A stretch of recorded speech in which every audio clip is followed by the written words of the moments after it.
It's Talking Simulator. I'm Corey. Everything we do here on Loading Ready Run is brought to you by you through support of our Patreon. Patreon.com/Loading Ready Run.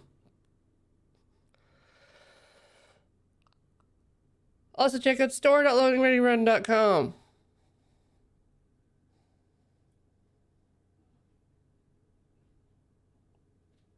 Buy a cup.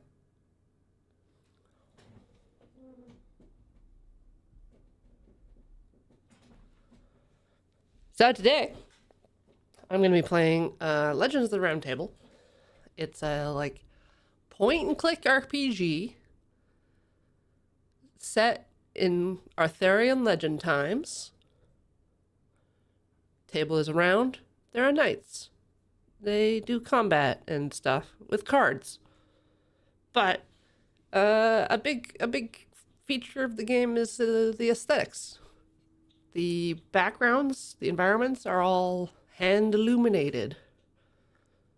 And the music's all real, live, old-timey instruments.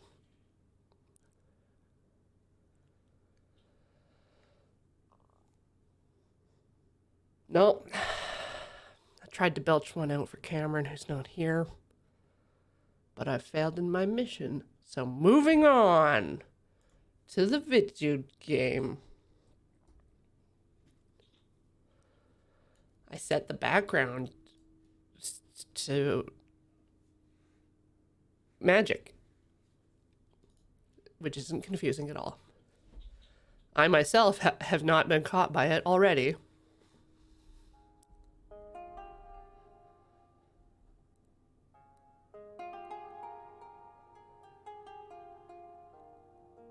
Oh no, the UI is so far away. Alright. Oh! It is so far away. Alright, I'm gonna be sinking. Oh, I hope they play Gaudete.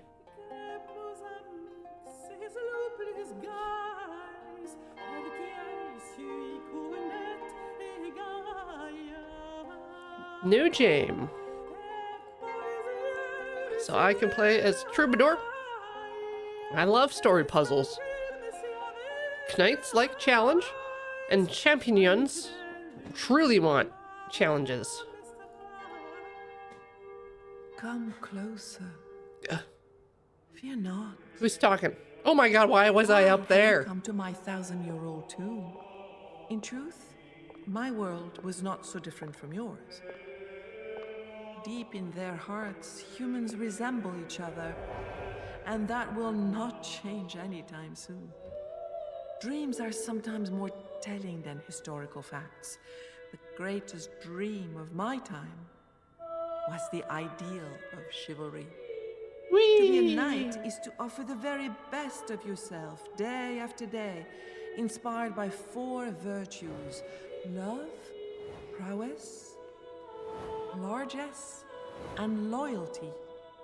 I don't know what mechanic largesse is. Now, and look at this book. Look at this book. You will live the greatest adventure that the men and women of my time ever told. That of King Arthur and his round table. People really into the round table. Long, long ago on the Isle of Bretagne, there ruled a king named Uther Pendragon. He became enamored with Igraine, wife of the Duke of Cornwall. Under the spell cast by the enchanter Merlin, the couple conceived an illegitimate child. After birth, the child Arthur was entrusted to the attentive care of a knight. Ector raised Arthur as his son alongside his natural son, Kay. After Uther's death, the kingdom became unstable, facing attacks from the Saxons and internal squabblings. One day, a magnificent sword embedded... I'll catch it. Oh, yeah, got it. In a rock appeared in London.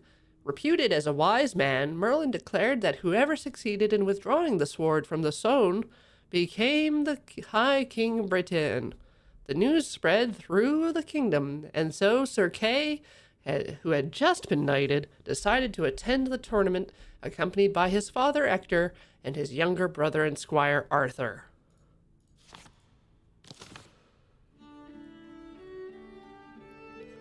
Candle in the Wind, actually a good book.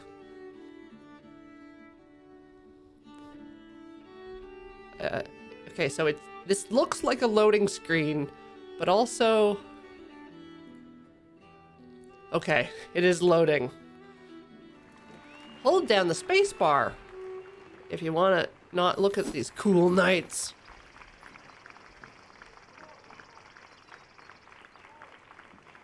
There's a lot of UI. Dude! Ector, Kay, and Arthur arrived in London after a long journey. The herald goes to announce the second day of the tournament. Uther High King, all this day is for you. Slain by Saxons, oh so brave and so true. Victors, you will pull the sword as your due. Man from all this land so wide, now do stand here side by side. Oh, what gallantry and pride! How the hardy man did shine by the Breathe, woman, breathe! yesterday, but the boldest of them all, the King of Orkney, was the victor in the fray. Oh, the blood and agony, the fearful cries when ladies saw the helmets play. All eyes were on King Lot. He seized the sword in stone, but it refused to give. He will not have the throne, for it is worthiness, not strength, that must be shown. Our knights respectfully salute the man dressed in Uther Pendragon's colors. Greetings, sires, and welcome to London, he exclaims. I am Elias, herald of this city. My group cohesion, excellent, excellent. Not to brag, but it's excellent. Okay, continuous space, but also button, but also right click. It is a pleasure to see you at this illustrious tournament, he says cheerfully. By the way, Sir Ector and Sir Kay, you are fighting in the main event later today. Oh! Yo. Okay, so we all heard about this sword and this stone? Right? Right? Tell me about how no one can pull it out. King Lot of Orkney is powerful and fearsome, both on the battlefield and at court. He grips his allies' hearts with fear and sows terror among his enemies. He must surely be coming to terms with his failure to remove the sword from the stone. You know, there's a lot of things you have to come to terms with in your life. One of them, not being able to pull the sword from the stone. Alright. Battle. Sir Kay and Sir Ector must fight Sir Agwisance and Sir Meliant of Lys on horseback. They are formidable opponents. Well, I've never heard of them, so how formidable could they be? I'm leaving. Before our hero turns away, Elias says a knight is waiting for Sir Ector farther down the road.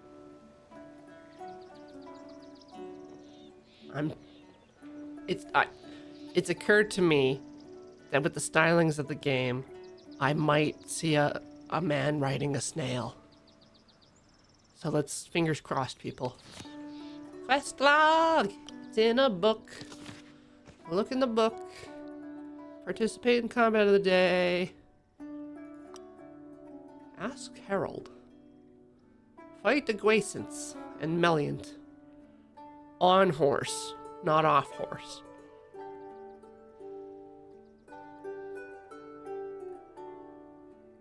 Their lower corner.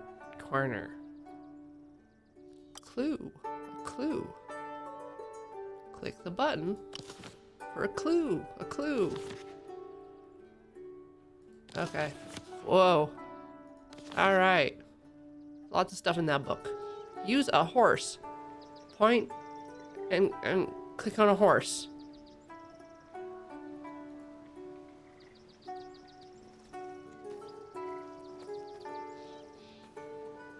Hold down the mouse wheel.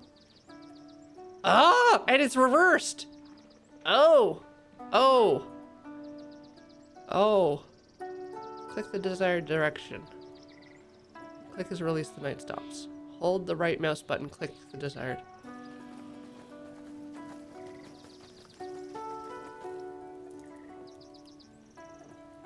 Was this developed with like French keyboards? Like, are we Azertying our UI? Like, there's some choices being made here with the interaction. Point cursor over the character and left click. Doink. When Ulfius spots our heroes, he exclaims with earnest joy, "Here is my dear old Hector. Ah, dear friend, how happy I am to see you. And these must be your sons, Kay and Arthur."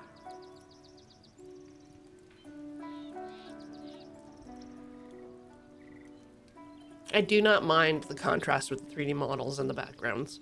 It does help pull the characters out from the art. Greetings. Ulfius is delighted. What a long time it has been, good old Hector.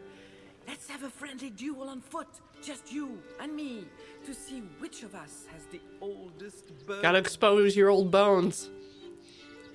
He shows his former companion the blunt weapons they'd be using, but only to the first touché, he adds. Alright, let's touch. Hector and Ulfius prepare for the battle, both quite excited to fight each other once again. Oh my god. So we got AP. We got 3 AP. We've got actions. Look at these little mans. Look at these little mans.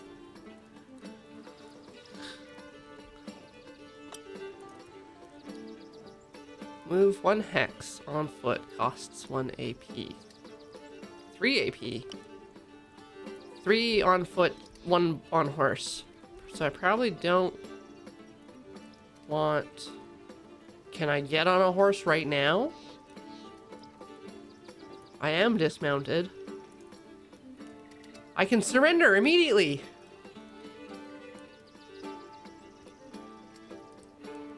Okay. Okay.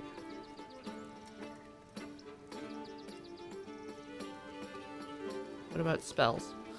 I don't have any spells. What about my squire? I cannot deploy my squire. Alright, let's move down here. Hither. End phase.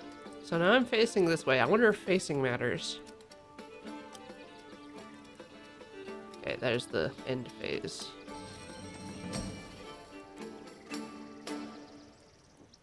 I'm in a position to attack. Let's be 2 AP, 2 AP, 2, 2. Everything costs 2. I have my shield equipped, my sword is out. Still not feeling like surrendering. Alright, slash. Where do you want to aim? So, I give him 3 malice if I hit him in the head. So, these are green.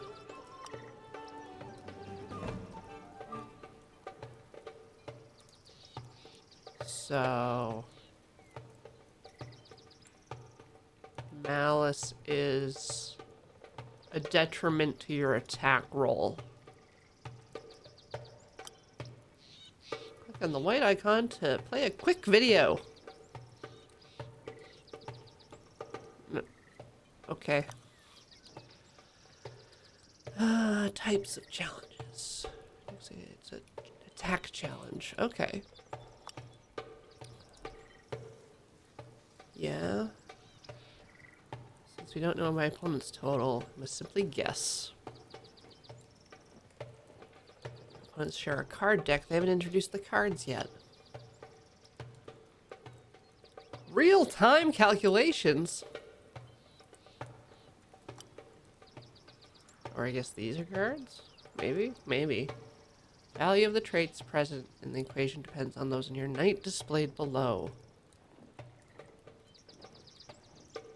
I can use my servant stats.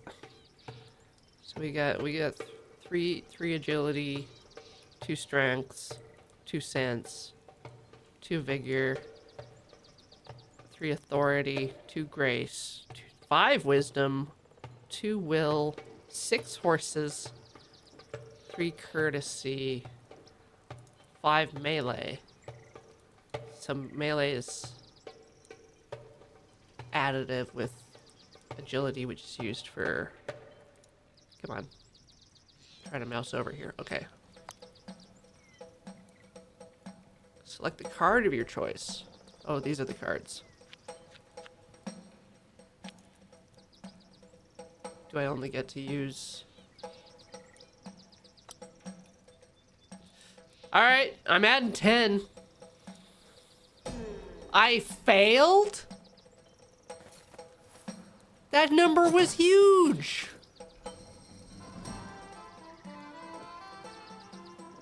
Okay.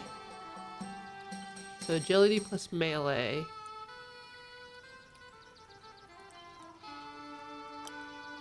Do I not get to go again?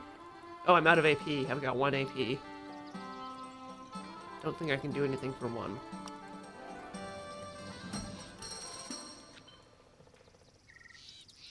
Challenge difficulty is 20.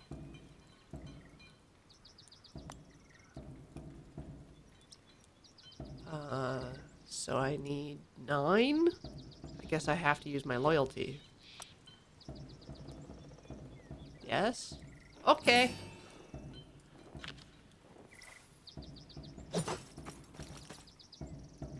Okay. So... Double distance covered. Cannot use charge attack. Remove 6 cowardice points.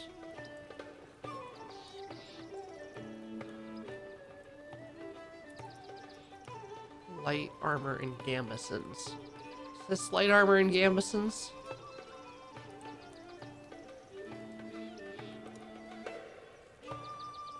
Card value times 1. How are slash attack and aim slash different?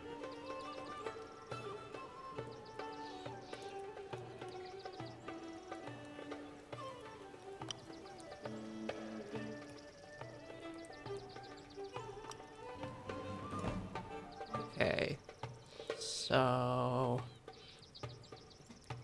this is bad. I'm assuming I want to aim towards 20 as like a baseline number now. That's the best I can do.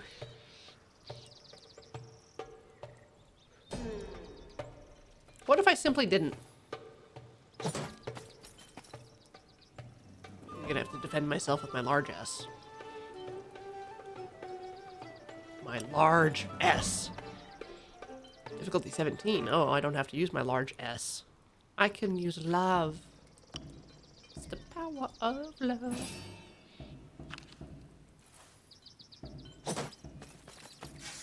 Oh! Exhausted, the two friends decide to call it quits. At this rate, they won't last long, Ulfius laughs. Hector catches his breath, then thanks his friend for the fight. So, tell me about that sword and that Old stone. warrior would certainly like to have a go at it, but he's far less enthusiastic about becoming High King of Britain. Whoever takes over Uther's throne will have many an enemy.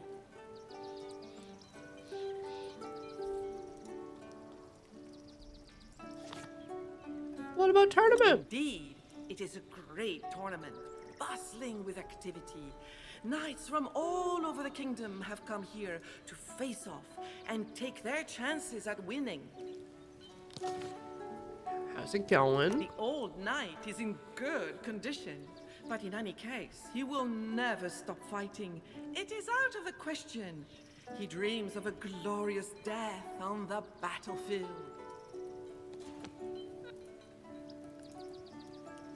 How do I look good? Kay, an actor, could persuade the herald to give them a flattering introduction before their battle in the lists. Yes! This would make quite Yes, effect flattery. and give them a certain advantage.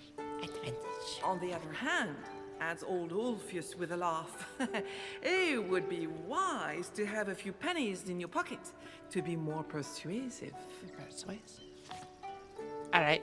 The knight holds back our heroes a moment. I saw a tearful young woman in London, Ulfius says.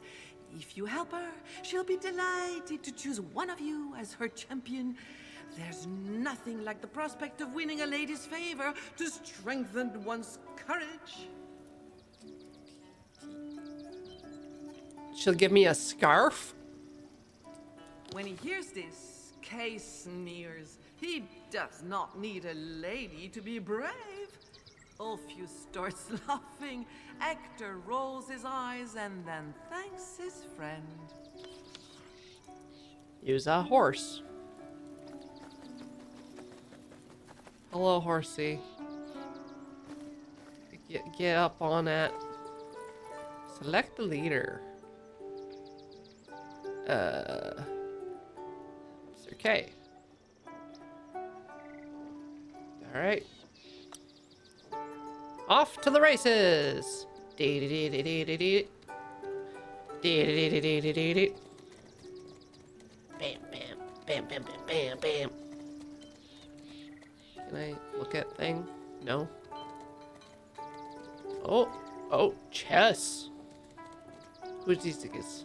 Two knights play chess in the shelter of a pavilion. The game seems to drag on and on. Dragon? An elderly knight greets our hero cheerfully. Dressed in gules and silver crosses, the man says his name is Baldwin. Hey. The knight wishes our hero good day. Later. Oh, all the way to Londinium. My god. So many chickens. Oh. Change lane. Point cursor on the second lane and left click.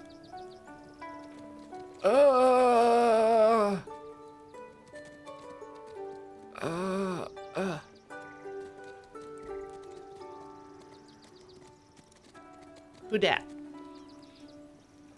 In a pavilion, two knights are loudly talking over each other, arguing who will win the day's fights. It's the best way to settle that. Oh! Oh my god, the man's a machine. Oh. No. No. Oh. Throwing off his rhythm. Surely he can talk. As strong as an ox and as broadly built, trains intensely. He seems to have enough stamina to continue all day without tiring. He greets our hero. Sup? The man's name is Brastias. He admits He's not much for definitely got conversation. Brastias. Not a big talker, Brastias shares only that he was captain of the Royal Guard before King Uther Pendragon died. Swordstone? Man does not need the chimera of a prize at the end of a tournament to make him want to fight. At the end of the conversation, the knight wasn't even out of breath. I know he's doing exercise, but man, conversations, am I right, gamers? Just, they take the wind out of you. Can I take these horses? Oh, turkey leg. You've got a hat. A king with emaciated, almost razor-sharp features tears apart a chicken leg with a smug look on his face. He does not even deign to look at our hero. mean, I guess they don't have turkeys. Wow, rude. Our heroes are excited to see where they will show off their skills. Here is the tournament lists. There is already a knight there, kneeling in prayer. Ah. A knight, wearing gules and silver, prays, kneeling in the middle of the lists. Right smack dab in the middle. The man murmurs a quiet greeting before saying his name is Aguisance. You should give up now, license. Why are you praying? Aguisance gravely explains that he is a Christian. He prays for his soul should he die in the next. Oh, you're gonna die. The knight answers rudely that the only way for a man to truly know another is to fight him. All right. The knight says nothing as our hero leaves him. Bye. It just ends? All right. Meow. God, horses are fast.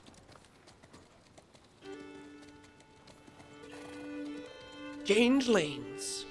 Eh.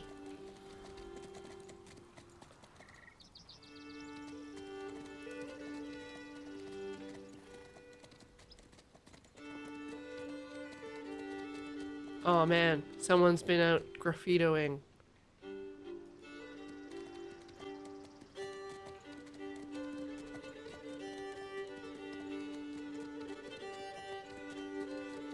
Hip hop, hippie, hip hip hop.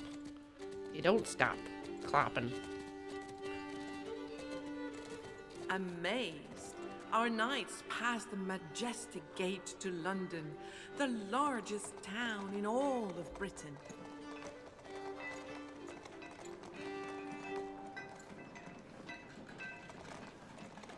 Behind a stall selling rare and precious fabrics, a bronze-skinned merchant with a broad smile greets our knight. The merchant, named Basil, sells the most beautiful and fine products. Hi. The man first shows muslin and camlet, and then various silk fabrics: alpine, pale, cycloton, osterine, sandal, samite, and more. Though the names are too many for our hero to remember, he's dazzled by the fabric's colors, textures, and sheen. How's it going? Basil is delighted to be selling his wares in London. The tournament brings people from all over the country, and this is very good for business. He misses Constantinople, of course, but Britain is an enchanting land. Basil hopes our knight will come back to his shop before the end of the tournament. Of course he does.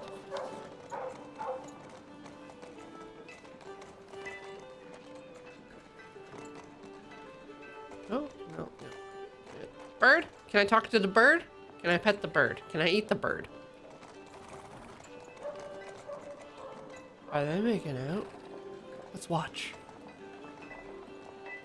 Two young people, a noble damsel and a gallant knight, hold hands, oblivious to the world around them. Their eyes glow with passion. As if awakened from a dream, the damsel and the knight slowly greet our heroes. The damsel's name is Carenza, and the knight is Milliant of Lys. Since meeting this brave and handsome knight, the young lady has never been happier. Milliant is so strong. No competitor should dare claim they will win the tournament, she says joyfully. I'll win the tournament. In a voice full of admiration, the young woman declares that her sweetheart, Milliant, is already a champion. Hearing this, the knight puffs out his chest. Sword? The young lady is all too eager for Milliant to withdraw the sword and be crowned High King of Britain. She is already imagining herself queen of this land. Melian thinks he has a good chance of pulling the sword from the stone. He is young, strong, courageous, and handsome too. He thinks the sword has a type. He would have much to gain if he became High King. While Meliant mumbles goodbye to our hero, Garenza has already forgotten our knight. Whee! Oh. Our heroes spot a very young lady sobbing her heart out. The sleeves of her pretty blue dress have been torn off. When she hulked out so hard. Kay laughs at her, but Arthur says nothing. In the end, it is Hector who comforts the girl. Her eyes full of tears, she says, "Sire, I am so ashamed for you to see me in such a state. My name is Neris, and from now on, I will also be known as the damsel with the short sleeves."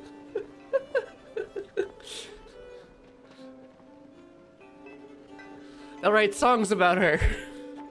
That's Becky with the short sleeves. It is the fault of her older sister, Garenza, who tore off her sleeves.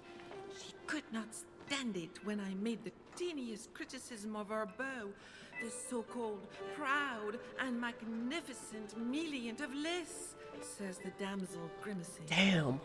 Your sister ripped your sleeves off and then went like 2 blocks away to make out?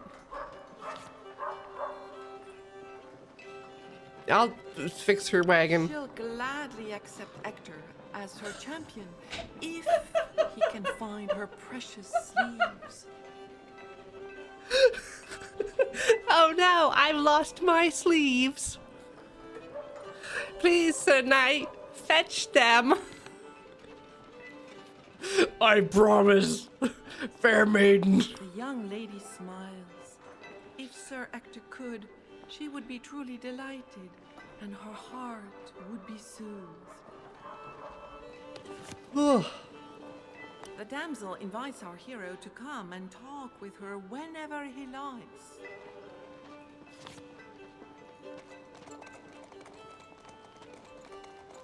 Alright, chat, yell if you see sleeves. I can't talk to the jungler? Ah. Can I... Interactive elements. Our knight looks for the sleeves of the younger lady. He finds them at the bottom of the pool, but they are in terrible condition. Okay, Nikus. Yeah. Use the code LRMTG5 to get 5% off your checkout of Dragon Shield when you get your own sleeves. Don't let your sister put them in the fountain.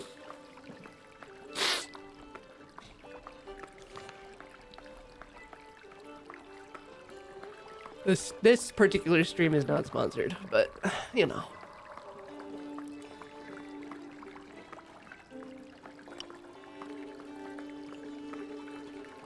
Drag it. The desired knight. We can play hot potato. Filthy sleeves. Filthy sleeves. So, give to Sir Hector? Or do I have to do this? Give. Get horsified. Yes.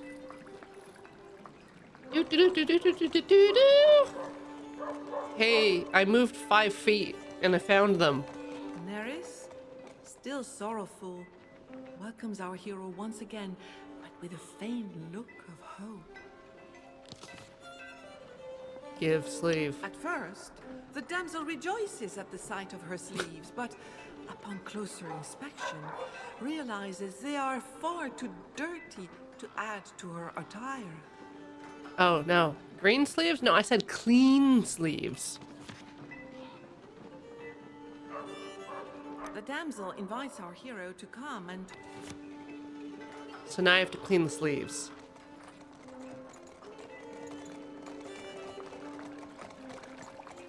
That's it? 2 guards block the path. Halt there, says one with authority. No one may go further. Their stern, unsympathetic faces show that they do not feel like chatting. Okay, so back to the fabric store.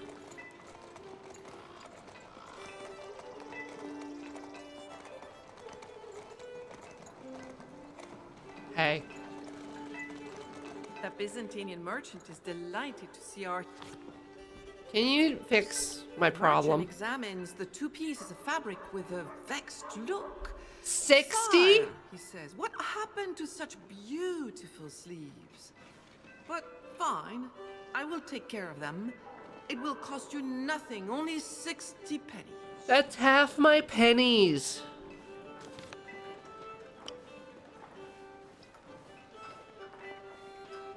Okay.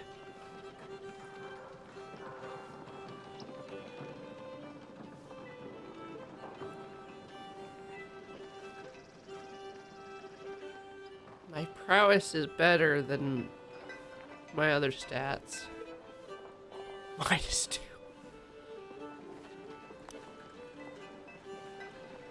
Oh.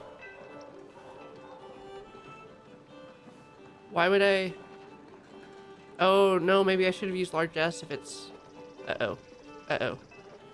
Uh-oh. Oh, you suck. Sir Hector, Sir Kay, Arthur. Arthur's sucky the most. Okay. Difficulty unknown. Can I play both prowess? I cannot play both the prowess. What is where is inspiration? Okay, so this number down here changes.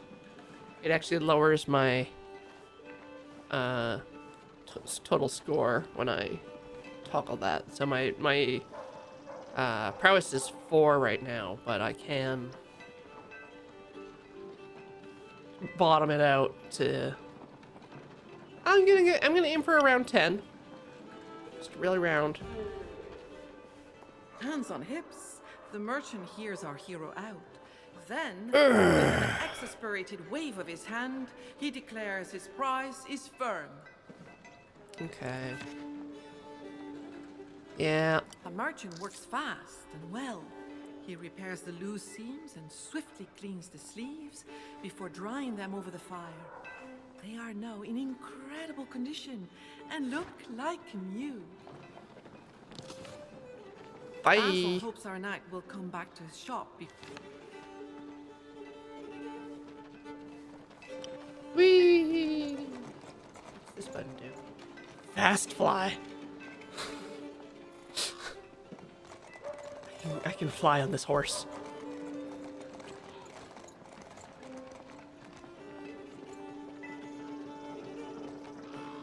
Neris, still. Okay, this time. The young girl wipes tears from her eyes.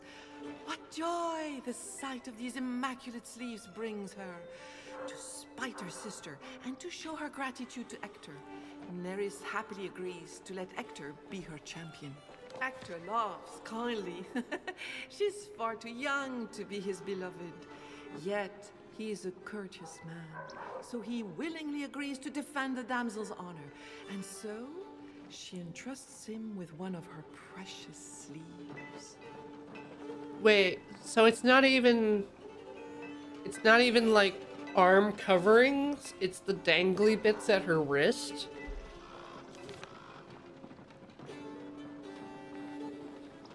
The damsel invites our hero to come and talk with her whenever he likes. Equip an item.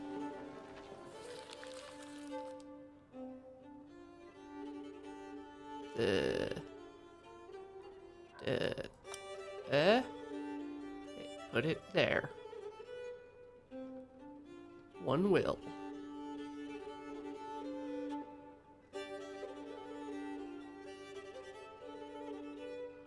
I can give shield. Oh.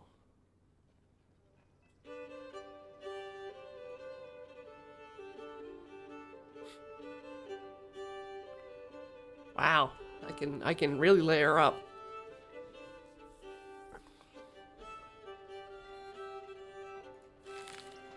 Okay. So, what now?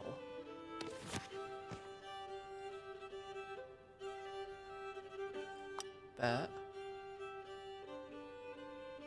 Did that. Oh. So, go back to the Herald. I can probably fast travel. Oops. Close her up. Alright. Path to the lists. Okay. Where'd the Herald go?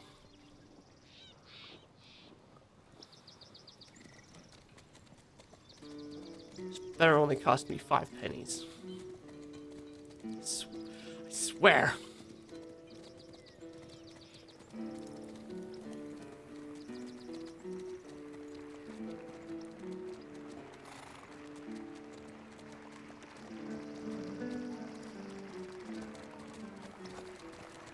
Elias waits for our knight's signal to announce the next battle. Aguisance and Million also stand ready to face off against Ector and Kay. Okay. So should I? Oh, I can't equip right now. Come back later. Where's the frickin' Herald? No. Is he just gone? Maybe it's during the fight I try to bribe him.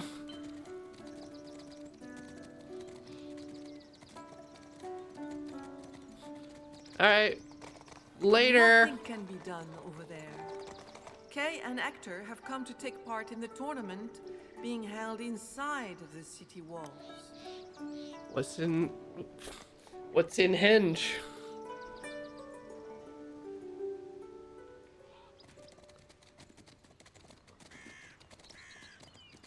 This oak tree's boughs reach high into the sky. The broad trunk has a solid wooden door. Someone lives here. Our hero knocks at the door, but it remains closed. It would be better to come back later, in the hopes of meeting whoever lives in this wondrous place.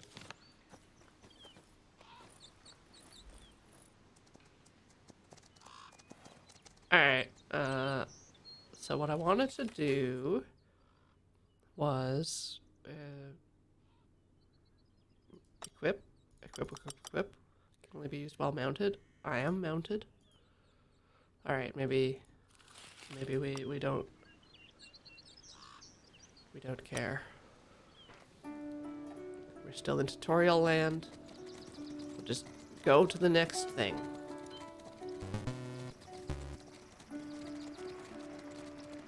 Hope we don't get our horse's ass kicked.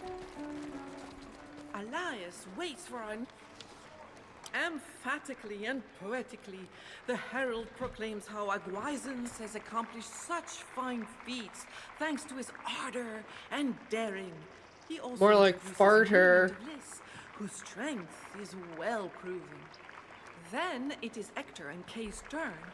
Though Elias praises the experience of the first and the ardor of the second, our knights feel he could have presented them better. Now, let the duel begin. Alas, Arthur lost Kay's sword. Kay spitefully accuses his brother of being a bad squire. It's impossible for him to fight without his trusted sword. So now, here he is, stuck on the sidelines. Fortunately, Ulfius arrives to fight alongside Ector. Initiative challenge. Okay. Don't know the difficulty. Let's clear out a one. We win! It's your turn. Do what you want to do. Combat character or his horse. Click the examine. combatant. Observe. That horse. Look at that horse.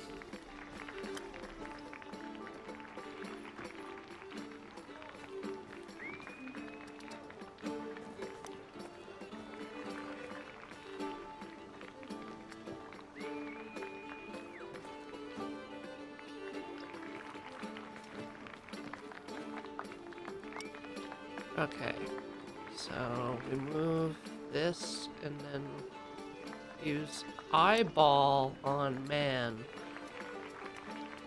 Okay, I don't have a lot of information there. He's not wet. He's not on fire.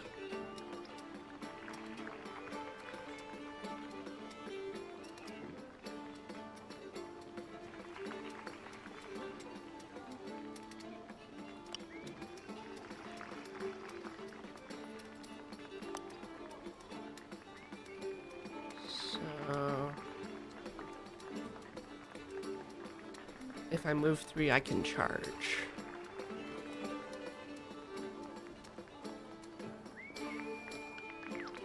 Let's do it.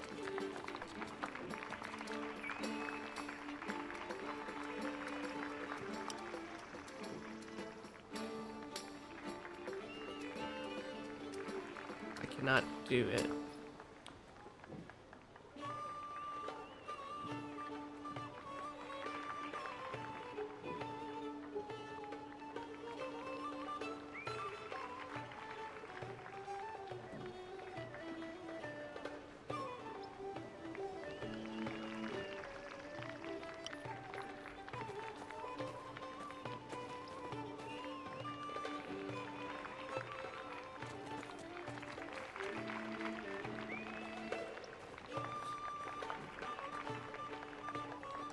Okay, and these little dots show me my AP.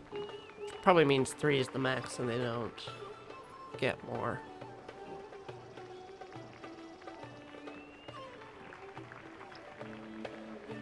Yeah, okay.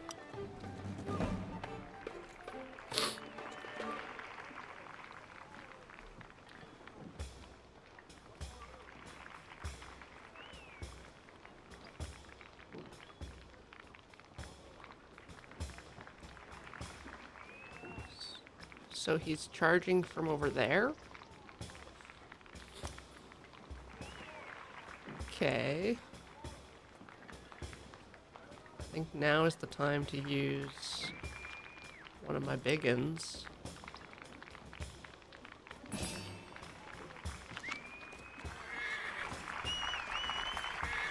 Ah!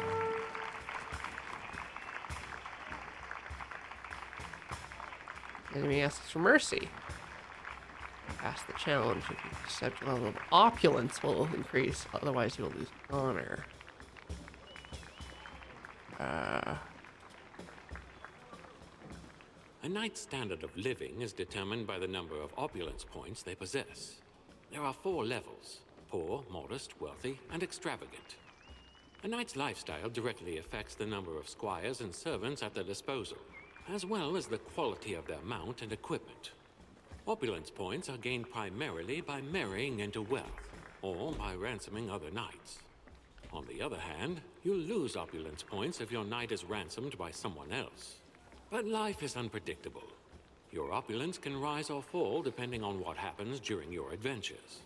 For example, if your manor is raided by Saxons during a solo quest, or if your peasants rise up in revolt, your fortune may quickly vanish. Okay. So...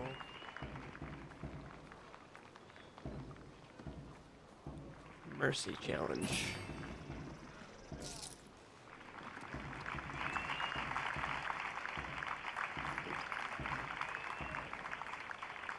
Get on out of here. Leave the horse. Okay. What?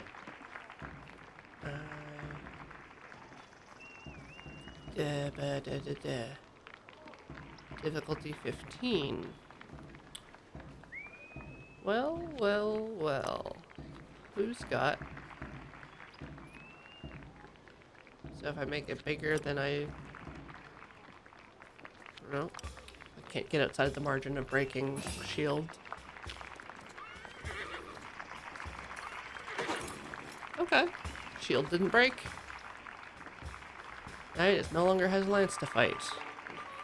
Squire allows you to equip a new one. What if I just pull my sword out and stab him in the butt?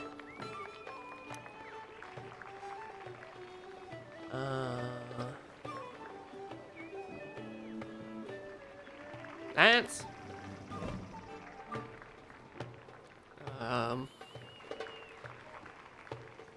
Guess I have to use the 5.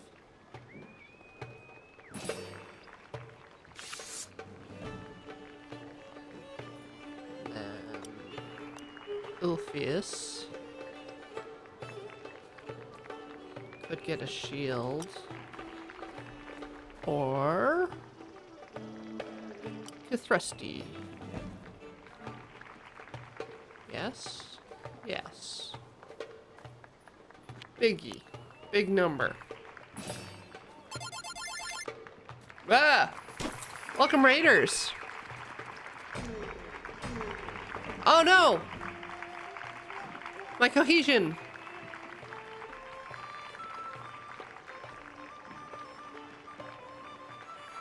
Okay, so I think... Squire... Costs 2 to 3 to get stuff. I have no spells. End turn! I guess I could move one? But I don't really need to. Since I'm just thrusting in this butt zone. Hit the horse. Hit the horse.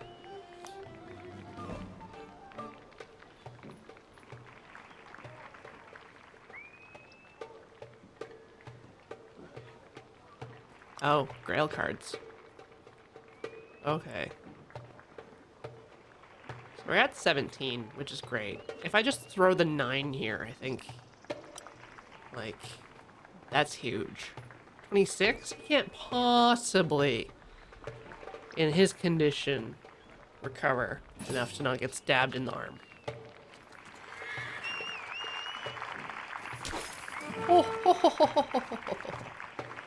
So now I'm just gonna stand here and stab from both directions.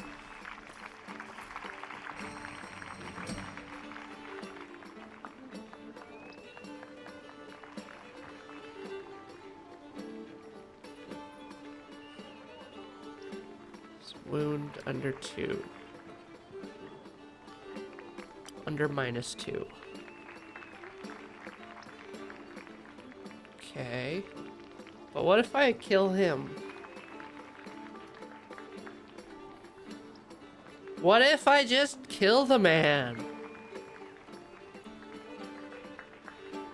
I've got so many points.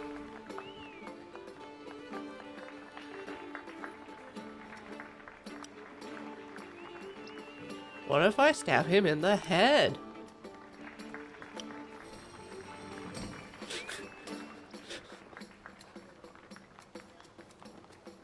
Yeah. No, okay, fine. Yeah, I'll throw a 1 on there.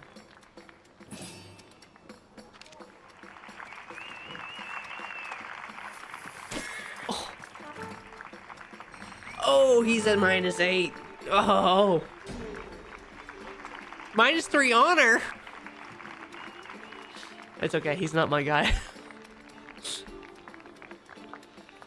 Is he calling for a horse? Alright. And initiates a mercy challenge. Sure.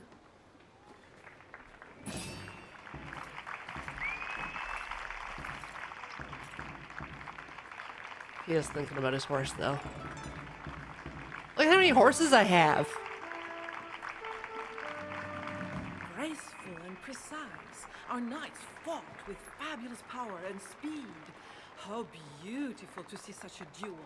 Spectators were awed to watch young knights defeated by 2 older warriors. Age before beauty. Elias proclaims Ulfius and Hector victorious. Kay will have one last chance to shine.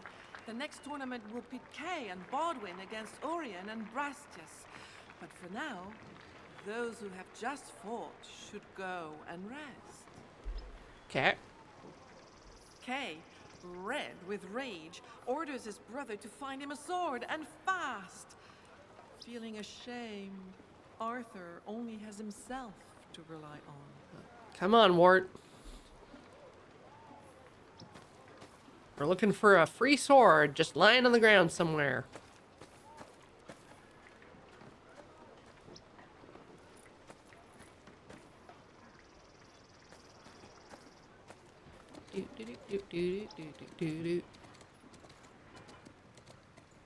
And back. Let's go through the gate tree at least. Yeah?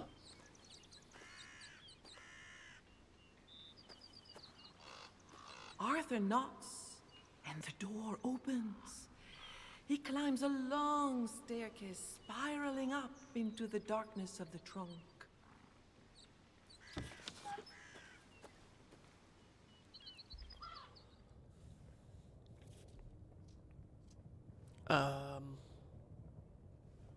I think a bird lives here.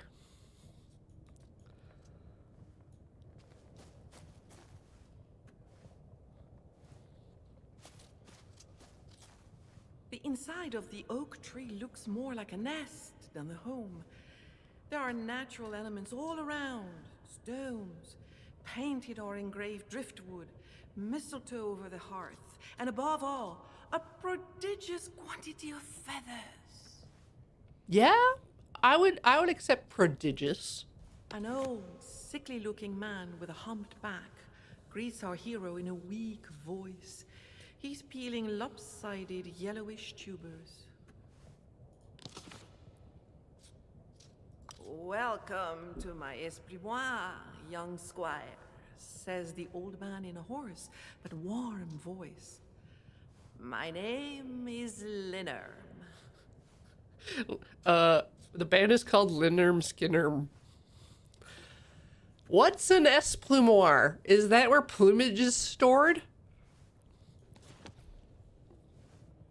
What's with the tubers? The old man smiles and says, it's an extremely precious tuber. I brought it back from a long voyage across the sea. It looks like an apple, but it grows underground. I had the idea this morning to try frying them.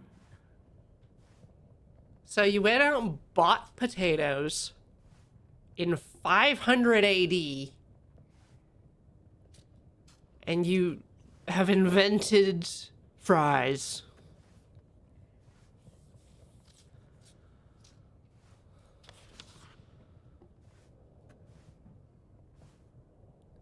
You doing okay, man? Linnerm sighs and replies plaintively that his back hurts so much, and he has so much rheumatism.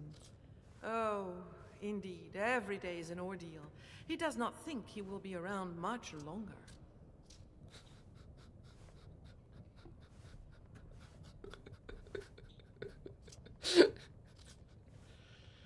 No, he's gonna spiral cut these potatoes, guys. He's not gonna get flat, crispy things or long, thin, crispy things. He's gonna get, like, a Da Vinci's helicopter. Oh, tots. Yeah. No, he'll be like, so I had a thought this morning. What if I chunked up a bunch of patat and then fried it in little clumps and then drowned it in sour cream?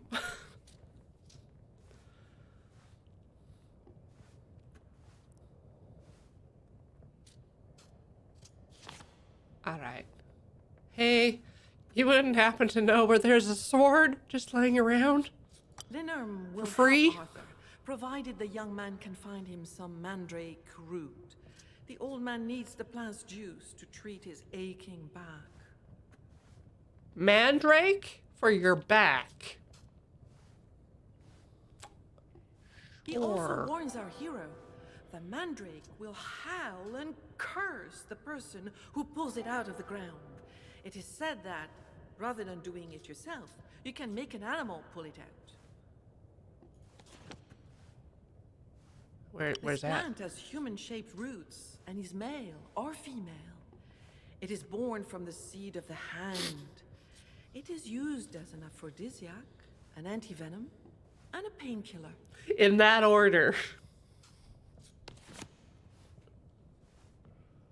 Arthur says goodbye, but when the old man says, Arthur repeats his words of farewell.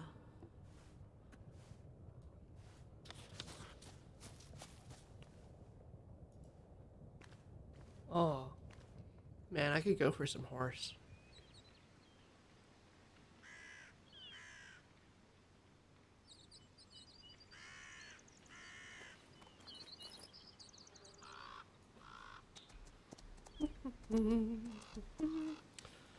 Find the thing. Maybe there's more details in my book. Where do they hang people out here? Surely it is just to the left. You there!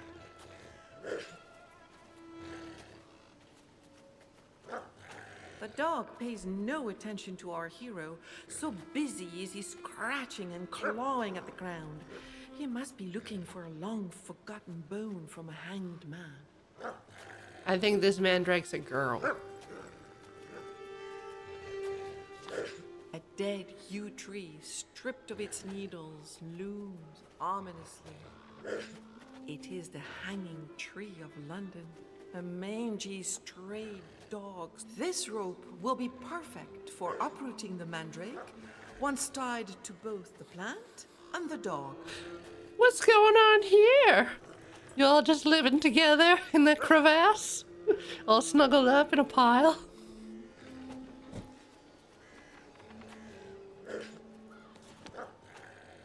Alright.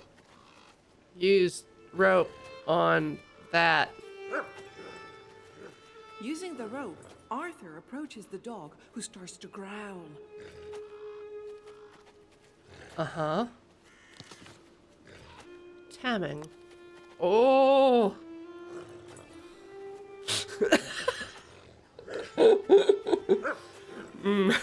I think this is how Animal Farm started.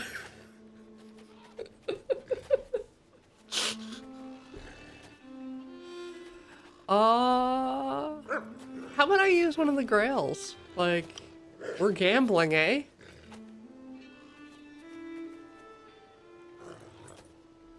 It just has to be 6. Beat a 6. With firm, stern words, Arthur coaxes the dog into letting him approach.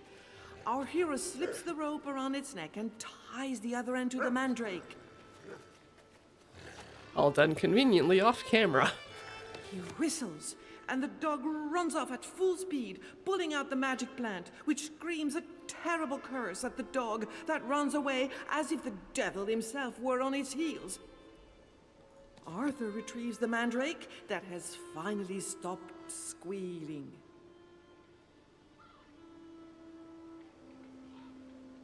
Yep. Horsey. Onward. Back to old man back problems.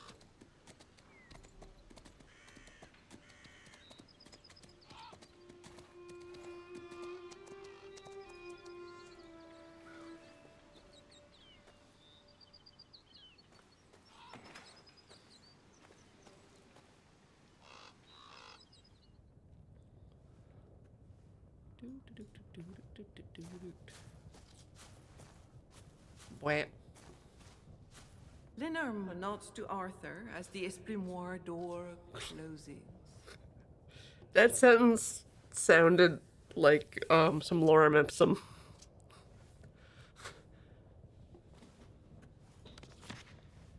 The old man is delighted. To thank our hero, he gives him a grimoire and a purse full of pebbles. Use the inscription inside to enchant the purse. says Linerm kindly. I choose to believe the dog did not get cursed. I think it just got sworn at.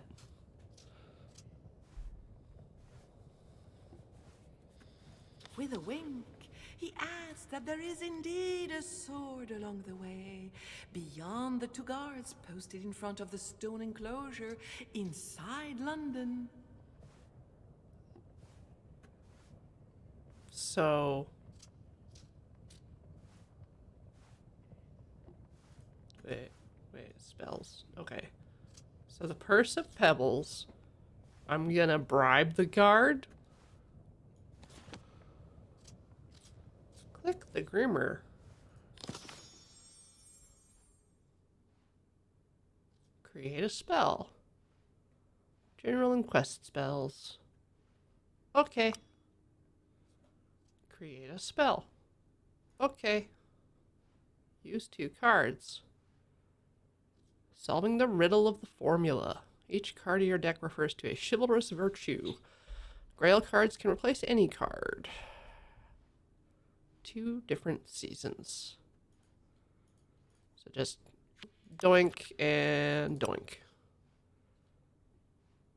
Doink. Once the spell is created, it appears in the spell inventory. Shiny Rocks. The spell of Shiny Rocks.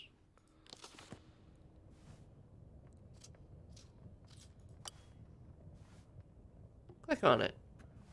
When Arthur casts the spell the old man gave him, the purse begins to gleam. And inside, the plain old pebbles have turned into precious gems. To Emily says an esplumoir is a cage where a songbird is locked away in the time of molting. That makes sense.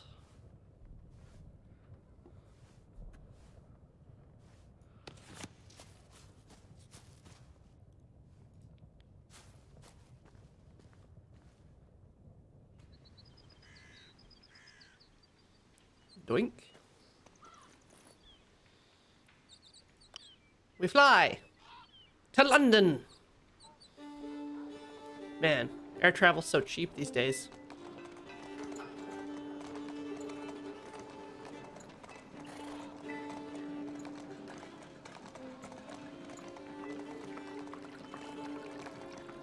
The 2 guards stop our hero again. He may not pass. Uh-huh. What if... The guards open their eyes wide and pounce on the purse. Consumed with greed, they are too busy fighting over how to divide the gemstones to pay Arthur any mind. Okay. I imagine them pouncing like cats or foxes. Like you've seen video of foxes pouncing on mice in the snow. They're just like... But it's like diving into a shallow pool of water, these 2 guards.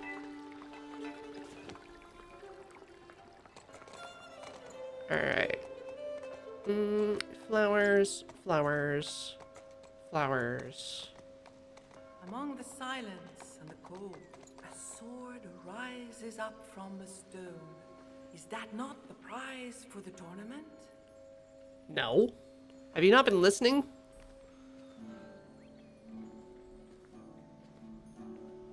Now I see the sword there gleaming, Ooh. and I, silent and trembling, approach the rock to seize the sword. That's- Oh, what rare and You, what have you done? Cries an angry voice to the terrified Arthur. Get out of here, you beardless squire. Do you think you are the next High King? Lot mocks Arthur, shoving him out of the way. He, one of the top knights, just cannot bring himself to give up. He yanks on the hilt of the sword, but it will not budge an inch. Drawn to the scene, a crowd gathers. Observed by so many knights, Lot finally gives in. People look on in amazement. Arthur approaches the sword. now they see the sword there gleaming, the crowd all silent and trembling, with wonderment in all they gaze, for Lot is so virulent. Arthur cries a voice so old, the day has come just as foretold. Now take the sword, for you are the one. You are Uther and Igraine's son. By my own hand, you are the true heir. So does Merlin then declare. Hey.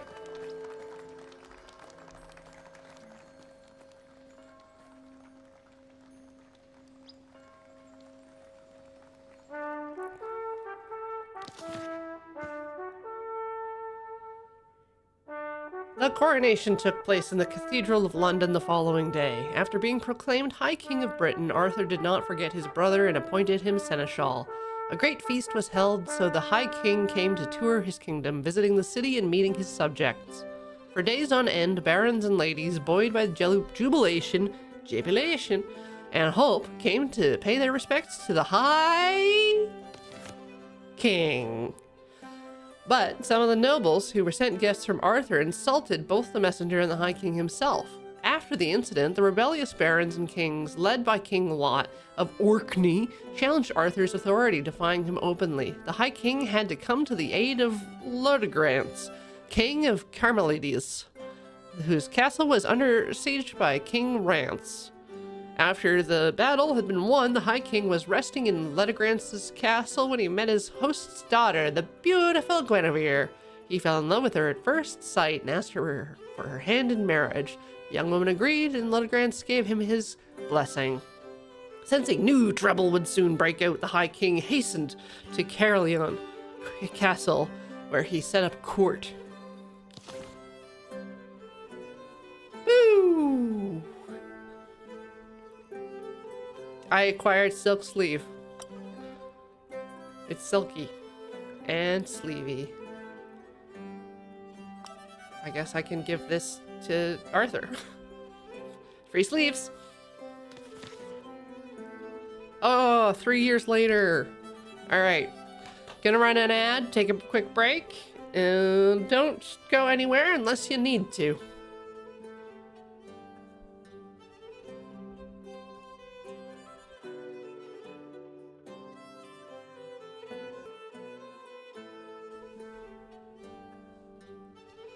Onward to the year 513. In the 3 years following the coronation, the barons rallied around the common goal to gather as many troops as they could under King Lot of Orkney's command. By 513, the battle battalions filled the countryside around Caerleon. To counter this threat, Arthur gathered a group of loyal and deserving knights, with Merlin, who's Merlin? Who's Merlin? The magician standing by, ready to lend them a hand.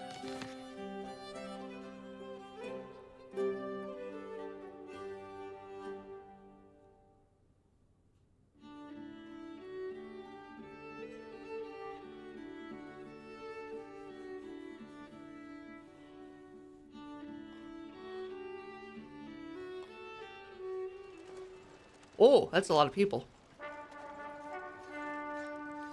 Great battles are as important as they are dangerous. Don't die the king. Glory points. Ooh. 12 of 12 possible glory points. Maximum strength. We're fighting King Lot. Lieutenant assignment. Okay.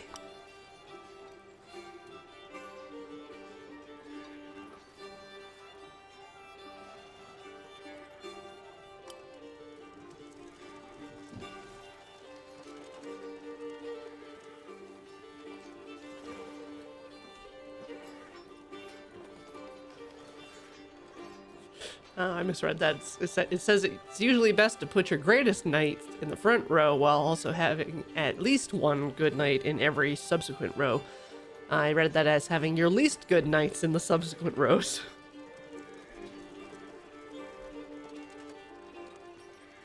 Okay. So...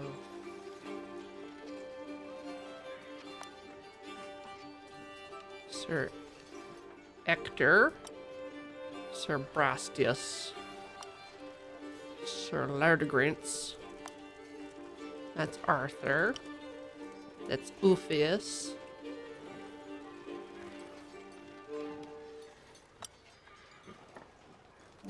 I wish there was just like a total score. Oh, that sucks. He's good. He's fine. Kay is really good.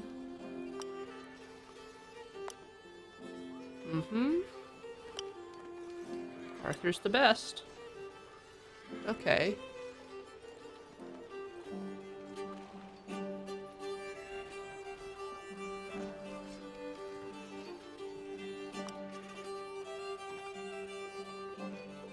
I don't want to change the commander. I like what they have laid out here.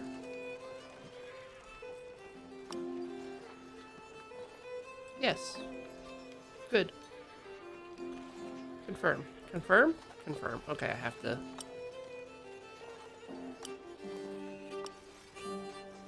There.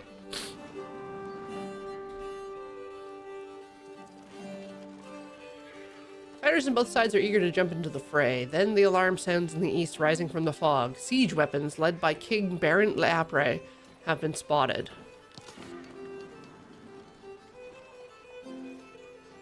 Panic? Try not to do that. Change the battle view. That's me. Emissary. I'll send K.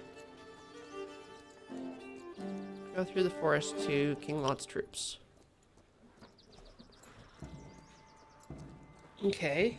It's a difficulty 12. So I can either use my big largesse or a grail. I'm gonna use the big largesse. Sir Kay chooses his route carefully, taking detours or fording the rivers to avoid detection. He makes quick progress and leads his horse with ease. Soon he arrives at the camp of King Lot's reinforcements. He uses a gesture of peace to show he is an emissary. King of the 100 Knights instructs our knight to state his business.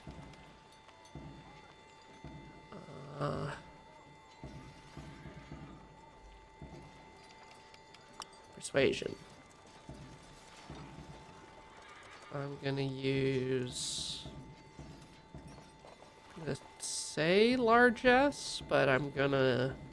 Oh, no, loyalty. I'm gonna say loyalty, but I'll use the grail.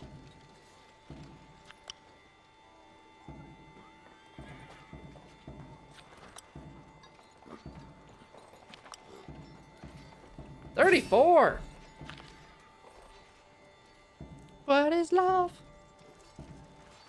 Powerful king listens and appears increasingly troubled. His silence becomes oppressive. Sir Kay is sure all is lost when Barent finally replies, "Very well, I will not have my glorious knights attack. Tell Arthur, and by the grace of God, be victorious." I earned a battle point. The more points you have, the more battle points. Just before the battle, Arthur brandishes the Sword of Kings. It shines so brightly, as though 30 torches had been lit. That's it, 30 lumens this sword gives off. All the enemies take fright. Two armies face each other on a muggy late summer morning. Arthur can't wait for the battle to begin. He still has to prepare the first charge by his knights, who will fight Lot's followers. Let's get Lardegrints out. Auto combat!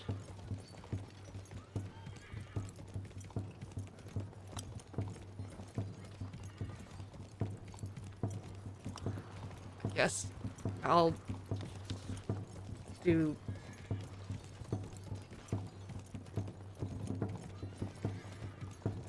sense plus strategy. Eyeball plus. So that's a 10.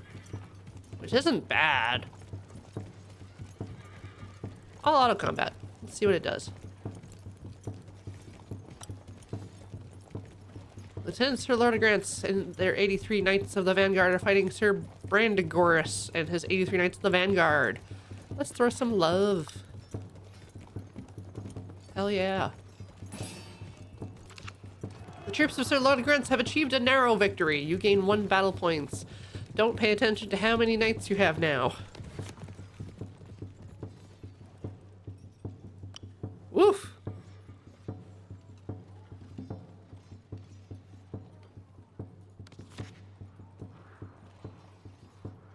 Alright. Second assault. Size of the army determines the number of assaults. Bottom right corner of the screen shows assaults. The battle points reach the rout or decisive victory. So I just need 1 more battle point. The pikemen will soon take over Lot's followers. Can I? So in this screen I cannot look at. Oh, okay.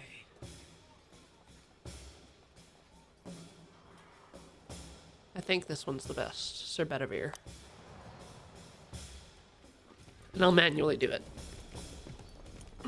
Unless, how big are they?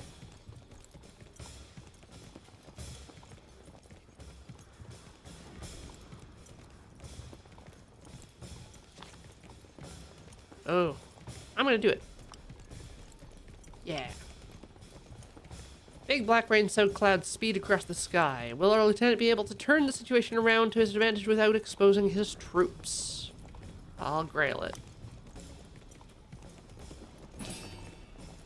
Never punished. Our men taunt the enemy, who follow them into clay-filled valley the scouts had spotted earlier. Our fighters manage to climb out just as the rain starts, but the enemy fighters sinking and bogged down are soon exhausted. Enemies are tired. Enemies are EP.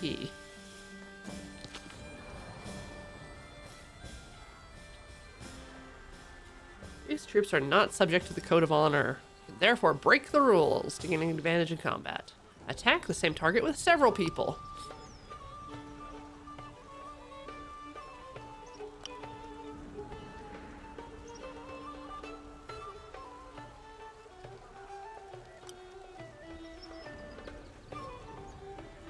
Ooh.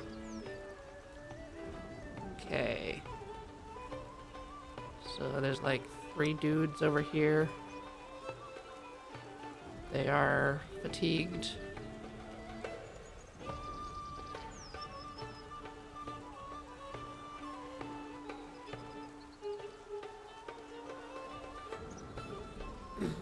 Okay. So remove 6 cowardice. I can fail and add cowardice.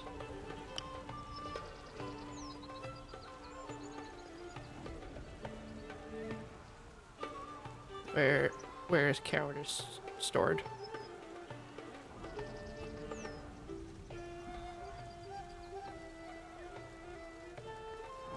Alright, I'm just gonna run.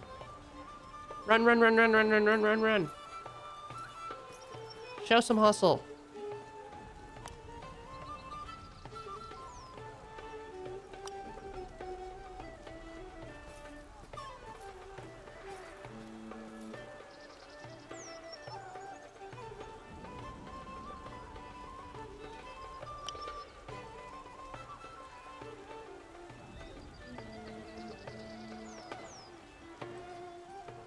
Can I get in there and...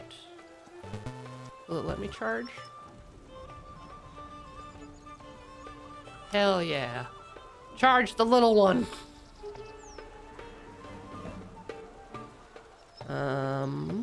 Let's use... cavalry.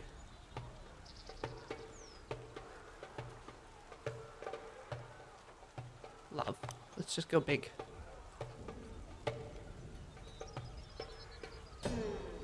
Boo!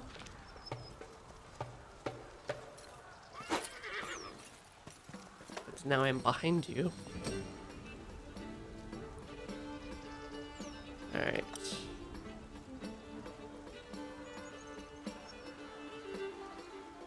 Okay, let's make a spell.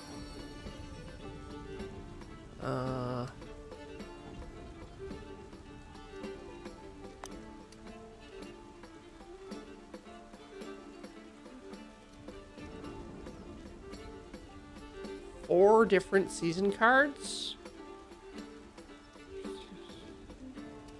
I don't have that. 2 cards.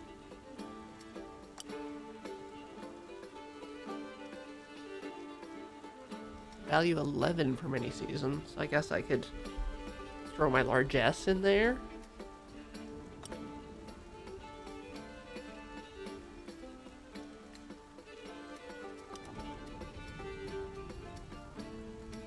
Melancholy and drunkenness.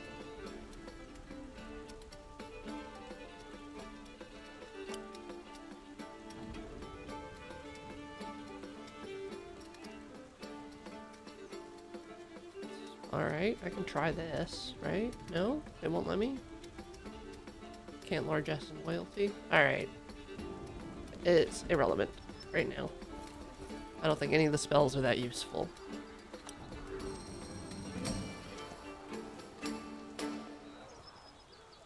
Use location wheel. When facing a defense challenge, if the total score does not exceed the difficulty, indicates the area of the body that will receive damage.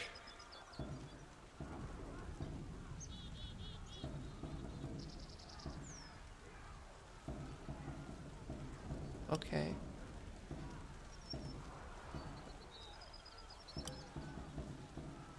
Aim for the special square.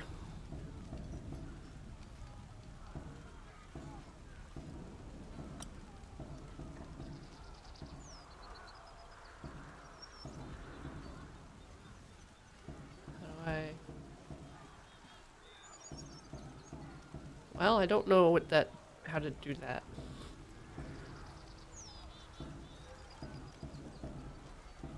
Uh, 7. Difficulty 20. I'm not making this. Here you go.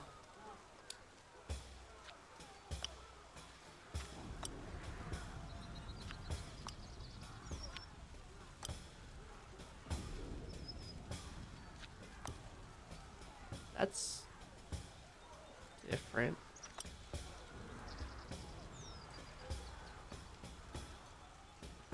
Oh.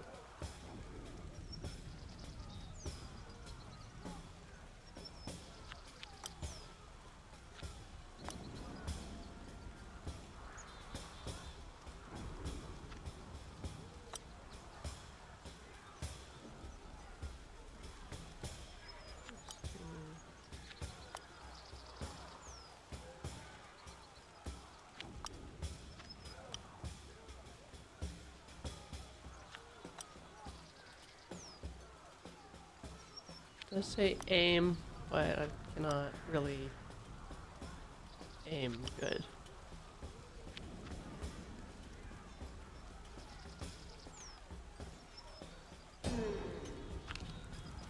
Oh, it was that guy. He'll be fine. He'll be fine.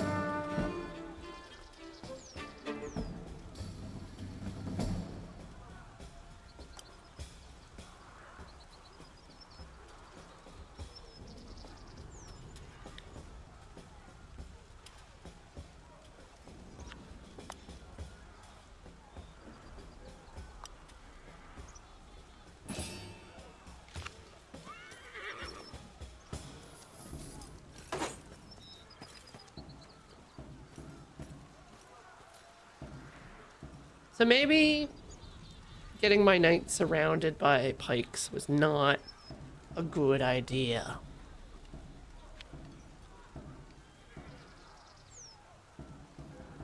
So I only need... Oh, minus 14. Let's get the low counting card out.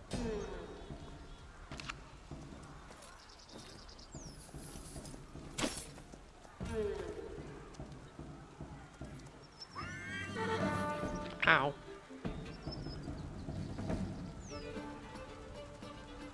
Okay. Heart state. My knight's a coward!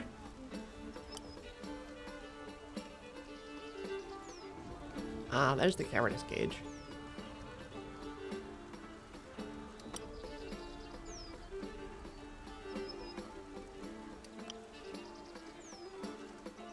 Yes! Retreat!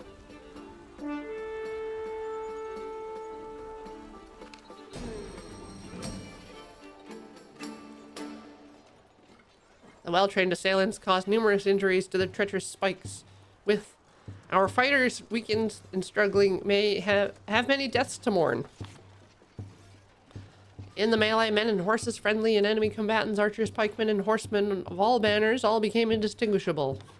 Now that some of our men have been massacred, the High King's troops review their positions, so they won't get divided and cornered by the enemy groups scattered across the plain.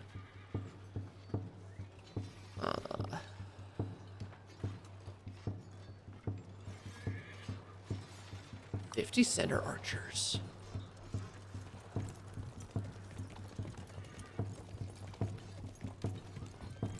Look at his hat.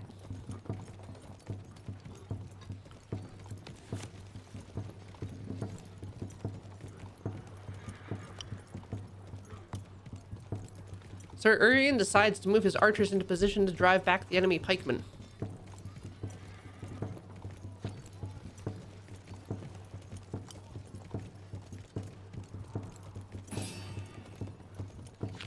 The archers, inspired by Sir Urien's stirring speech, fire salvo. While the enemy's progress is slowed, some of Arthur's knights seize the opportunity to provide reinforcements to our archers. Fatigue and the weight of loss suffered at the beginning are felt in the ranks. Okay. So, archer. Move.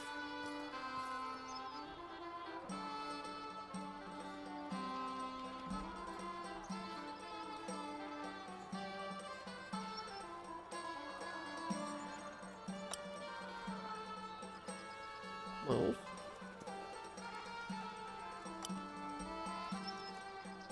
Move. Move. So now he's couched.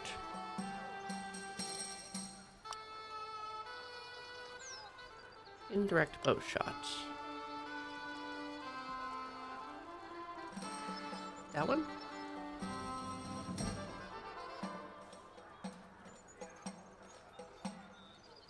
Let's get that up to 9, I guess. Bam.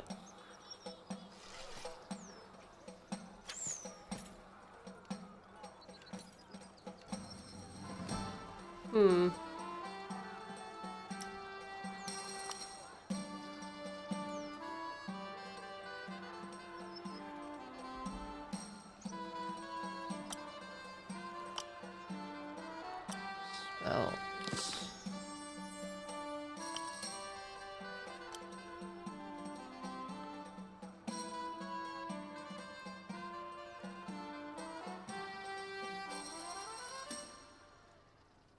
So I need largesse and loyalty to make the spell. I don't think I have to cast the spell right away, but I have the spell now. If I get hurt. Okay. So that didn't cost any AP.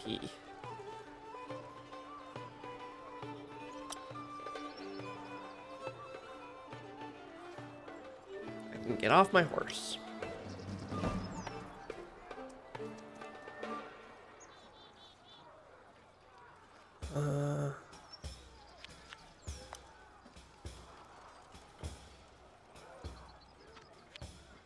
Difficulty 21.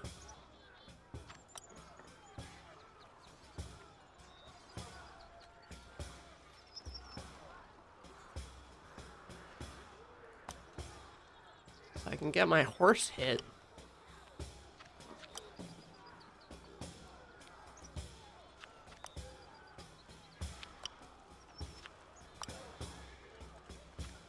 Is that a good thing?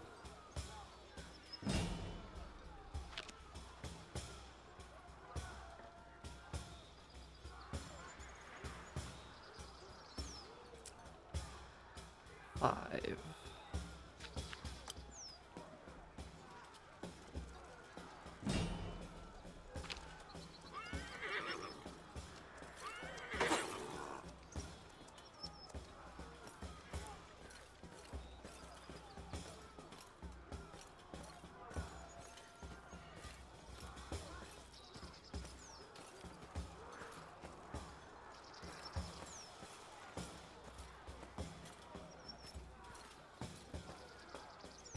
It's your turn.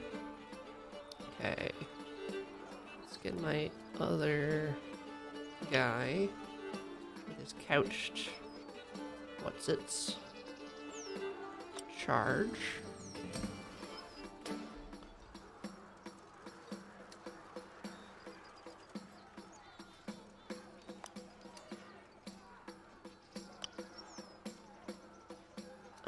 Let's throw a Grail in there. Plus 22 steed fatigue?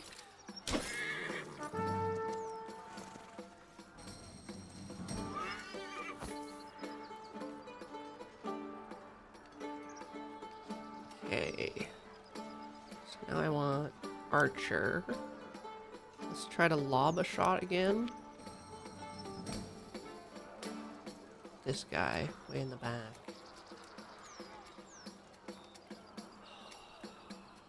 Yeah, let's make it big.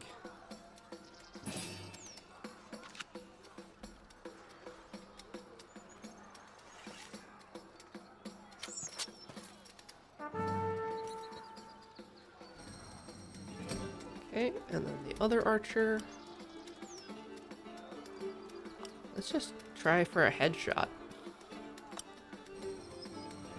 I'm gonna throw that huge love in there.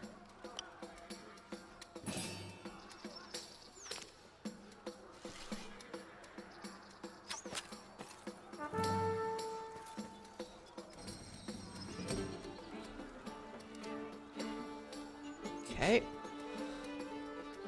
Now the stabbins.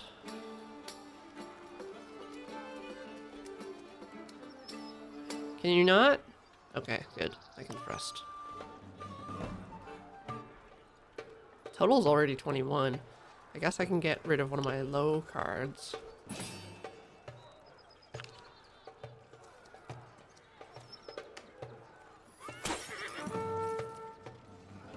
Oh, he's good.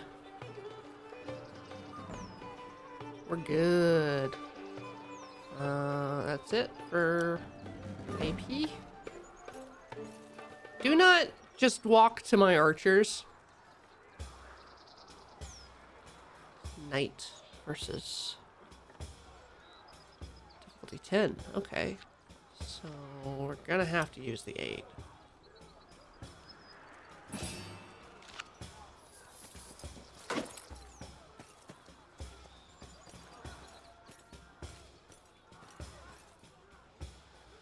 Ah.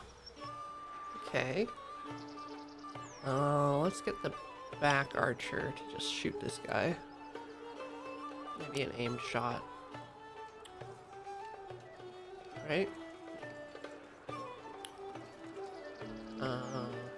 Head. Big number. Go.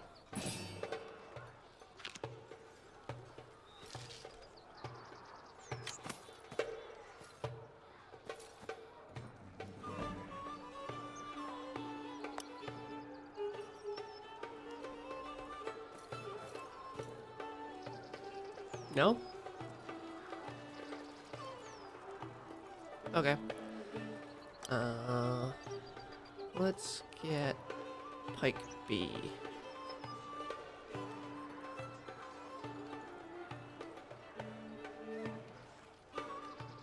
One action point. And 2 action points. So I can trample and... I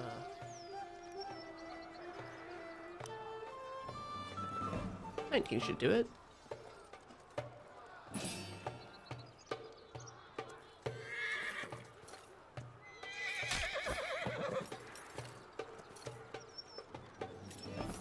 I like how he gets up and then realizes this is very, what's it? Knight of the Seven Kingdoms.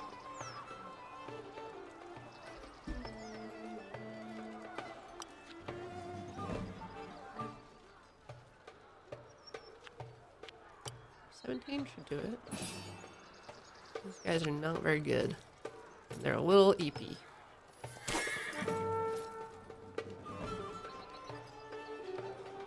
Okay, and the last guy. Pick up a sword. Doink. And...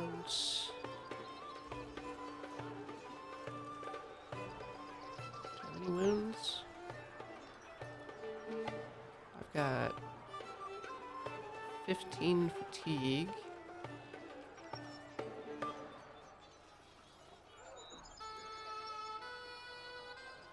Where's this locked section? There's new stats later.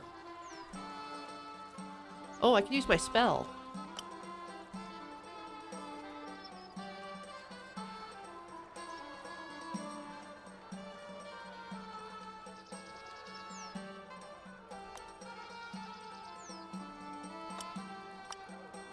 Okay, nobody's really hurt, but I'll remember that.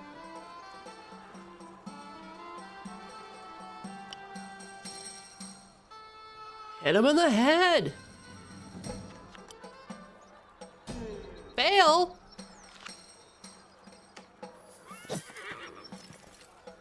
Well then. Well then.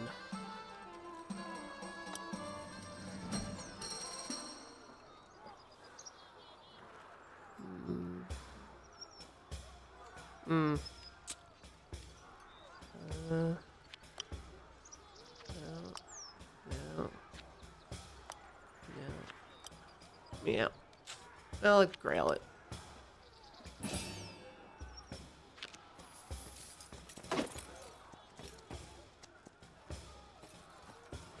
a long walk. All right. Archers. Yep.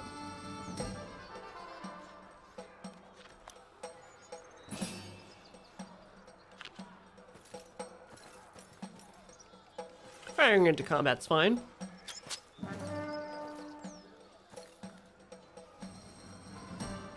He's still standing.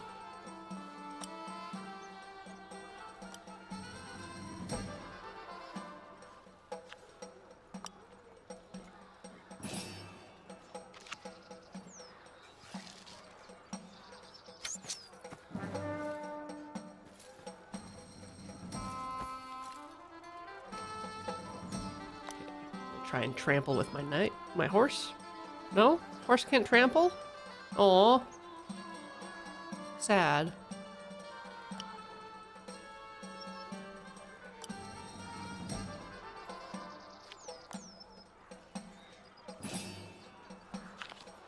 Hit him in the head.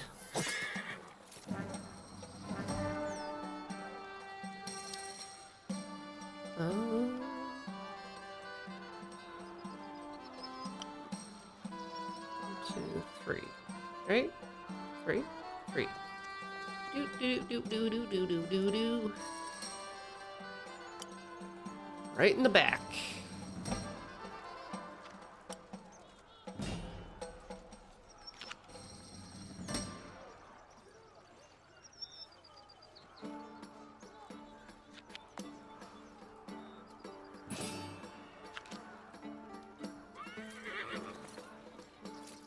Boink.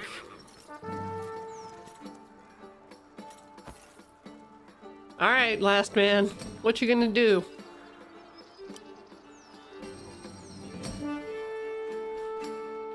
Yeah, you run away.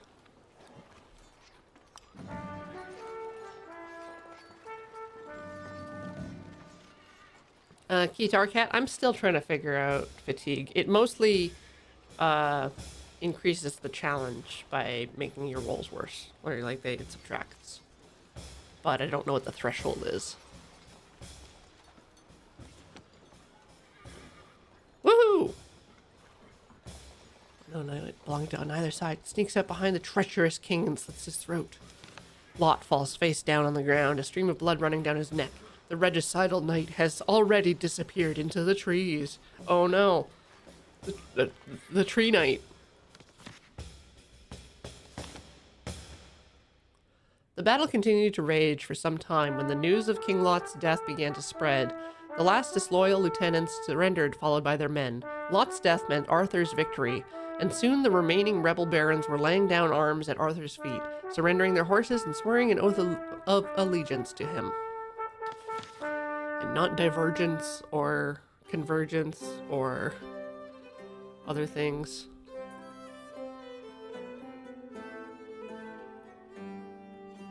Yay, I got Nero's Infernal Sword.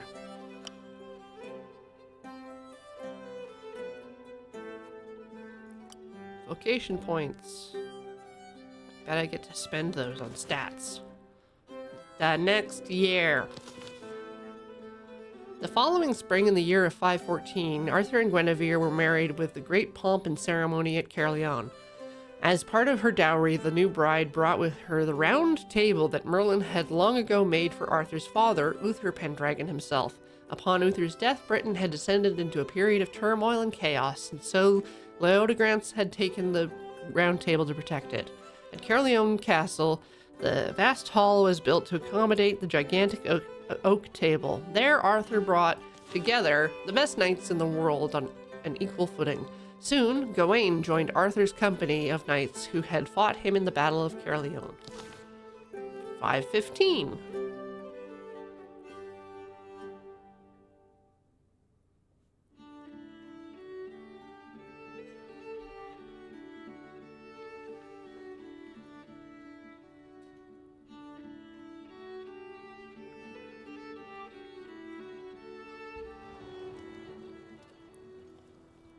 Group now has 10 members. I, Guinevere, Queen of the Kingdom of Logris, proclaim the beginning of 515 Anno Domini, which will usher in an era of prosperity and joy. Our most valiant knights have a seat at the round table, and Merlin has become Arthur's advisor.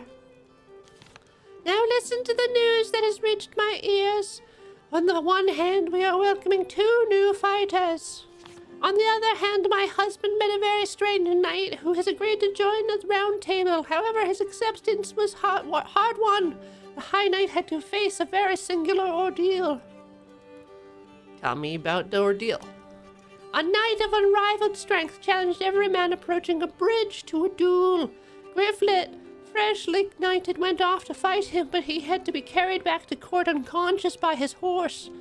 The High King then set out to avenge Sir Griflet.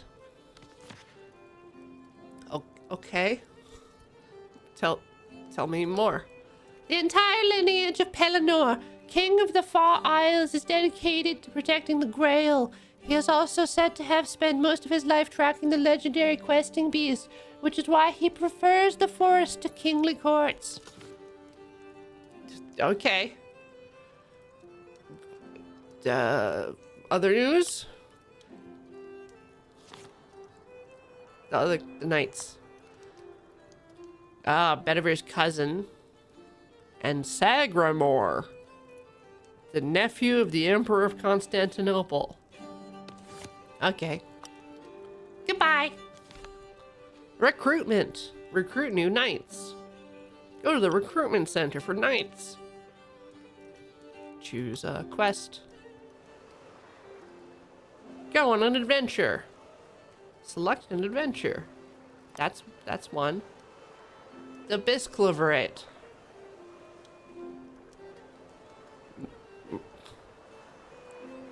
Some blonde lady wants an audience. Her brown-haired sister is evil. So... Oh, literary sources. Oh, that's cool. So if you want to go read book 19 of The Death of Arthur by Thomas Mallory, you can. And then find out about the blonde and brunette. Select a banner to view the knight's characteristics. Assign them an occupation. Gwaine. Recommended traits. Sense and wisdom and authority and grace and trade. Trading is this. Doesn't have trading.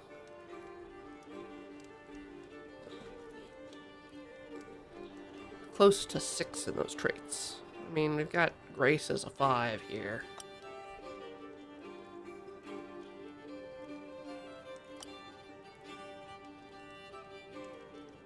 Rivalries and friendships. Cohesion. Now assign join a quest.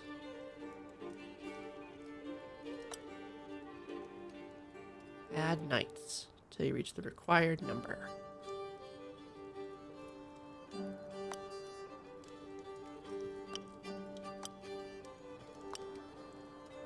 That's pretty good.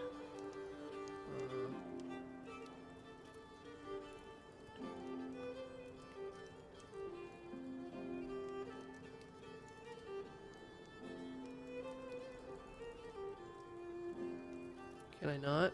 To remove a knight, click the quest button again.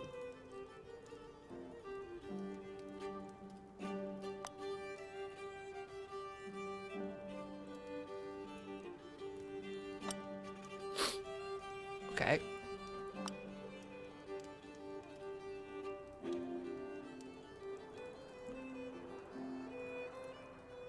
He's training? Is that why he can't go on quest?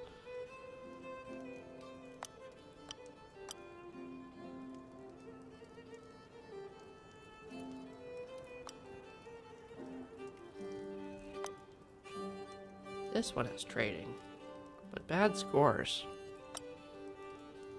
Okay,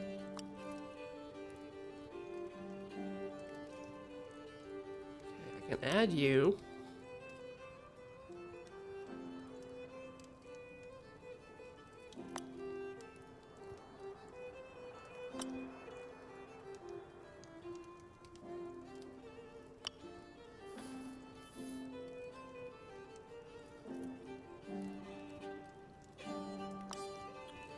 You've got authority.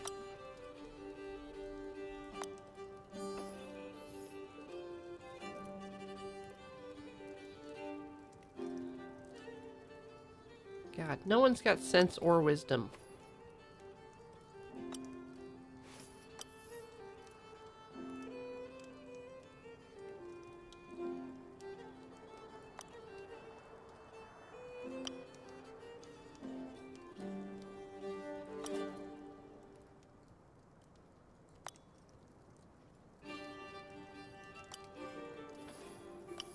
This might be best for my 4th. Okay.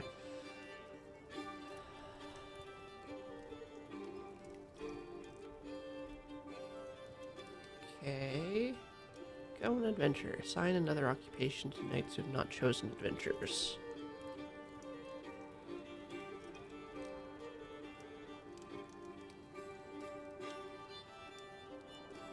Two honor points. Where is honor stored?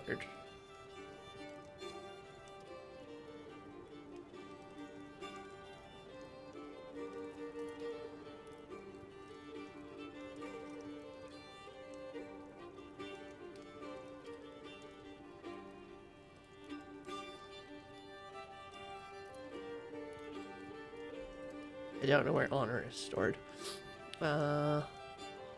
Inspiration points for largesse.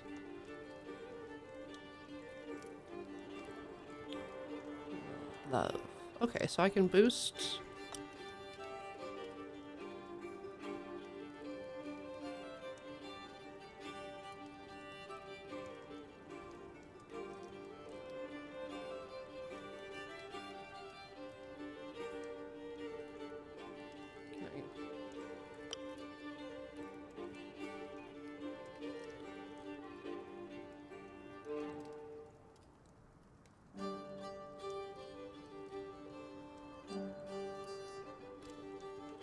Okay, so I can give everyone assignments to do specific things. Okay.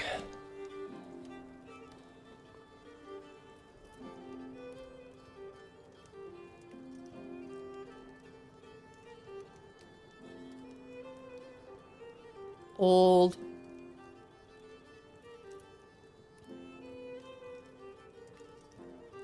Let's...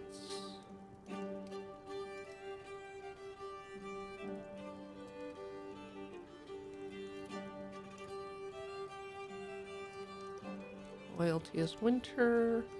Largesse is autumn. Opulence. She's got 19.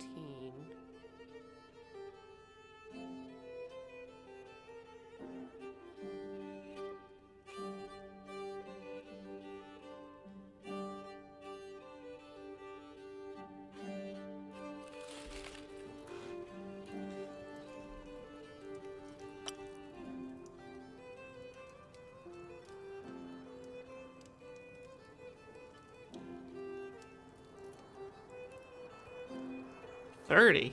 God. That's beefy. Yeah, let's largesse you.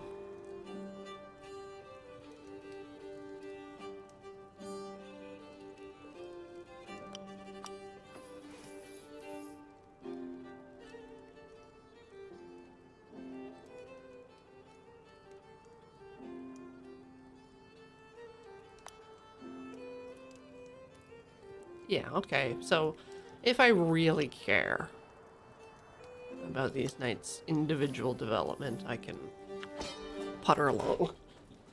Each year among the knights who do not go on an adventure, one knight is chosen to go on a quest. Okay.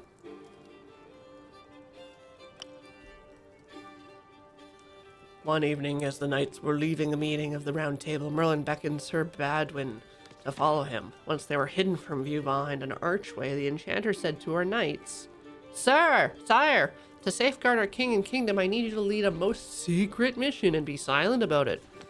Seek out all the male children of noble ancestry born on the 1st of May, on the land of Britain. Once you've rounded them all up, kill them.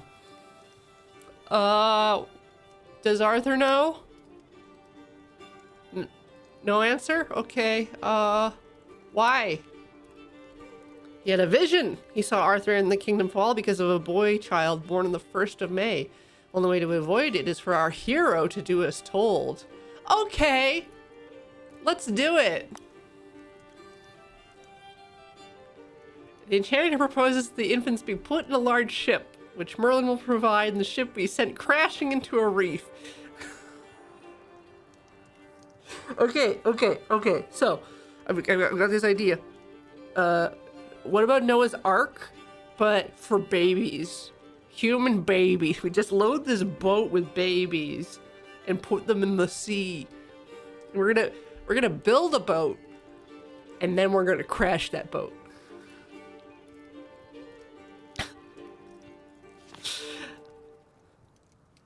Our knight pensively takes leave of the enchanter. How can he possibly do what has been asked? After puzzling over it for some time, he thinks of a way to find the infants.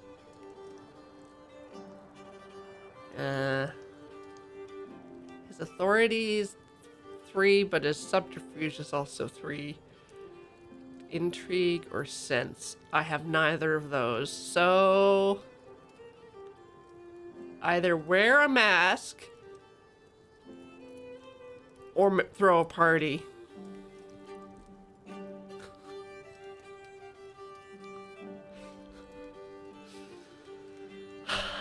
Party!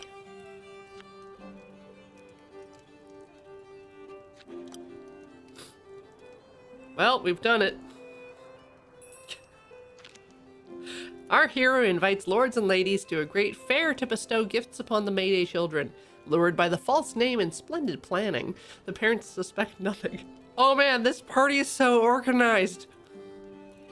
We have to go. Have you heard how organized this party is? In the dead of night, hidden by the pavilion draperies, our heroes, masked men, steal the children away. The next day, only the grieving lords and ladies remain. This is how you get stories like crocodiles in the sewers. This is how you create an urban myth. Now that our knight has the infants, he faces the thorny problem of how to get rid of them. Put them in the boat.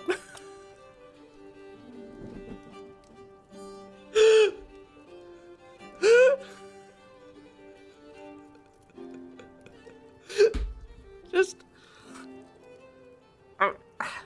because you know the story's kind of making it sound like he's the only one there, other than the people that helped him steal the children. But I bet there's like, I don't know, a good 20 people watching this boat crash. Doing it directly might have avoided our knight this feeling of cowardice. He could have made sure no child had survived. Nonetheless, the mission was a success. Merlin was grateful.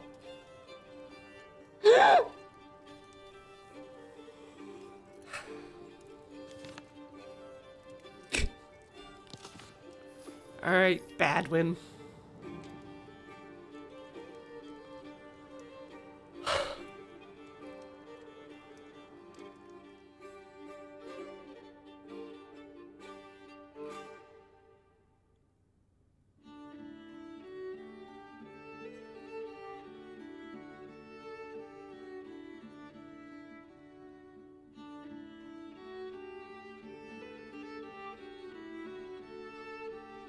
Court hearings were held on a cold and rainy morning.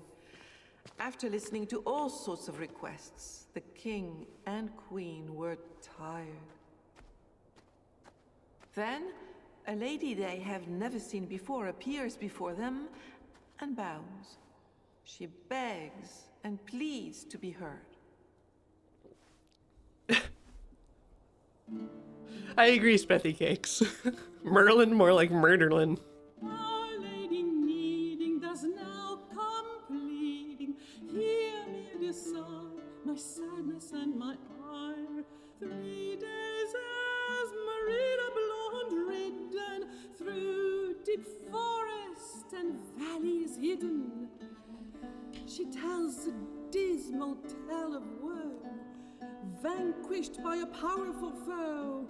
My lands endure a great terror. Wolves are destroying my kingdom, is now grieving. Our Lady needing does now come pleading. Help me, dear sire, escape this plight so dire. My dear sister stole my knight's heart. Now forever we must live. Did you draw that picture of your sister yourself? Black arch in our commands the Wolf King, who is destroying my lands. How can she hate and wish this fate? Oh, what grave sin to turn against your king. Our Lady needing does now come pleading. Help me, dear sire, escape this plight so dire. She's a poet and didn't know it.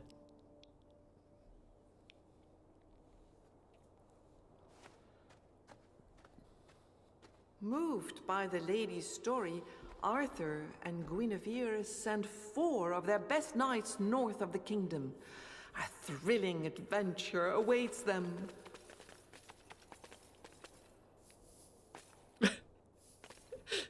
Exactly, Boopity. Too late, sister. I've drawn myself as When the our fair heroes maiden, arrive in Bed and you as the evil witch. Autumn is already well advanced.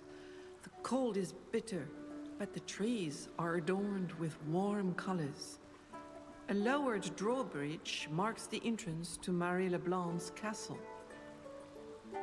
Okay, gonna have to throw a quick break here, and then we'll be back for more horse times.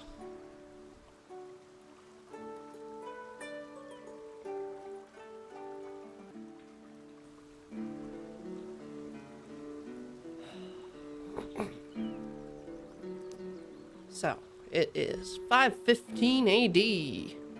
Onward! Horses? Or are we going the other way? Alright, to the wolves! Although maybe I have a spell I can make? I can... 2 cards, same value. I've got 2 3s. I can make... There we go. I'll keep those grails, and then I'll modify the next 3 cards in the stack. What is that? Scry 3? I can't bottom them. I can just move them. What's like a draw 3, put them back on top of your library in any order?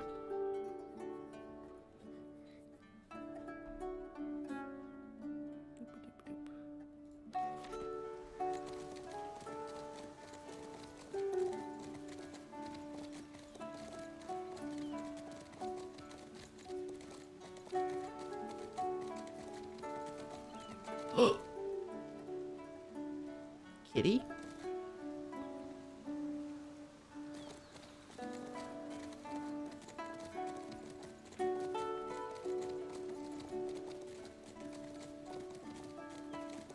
Ooh. Oh no, those wolves are out breaking windows. Some of the houses in this small village are abandoned. Others have broken timber or crumbling stone walls, and the fields have been left untended. The area has certainly suffered the assaults of war.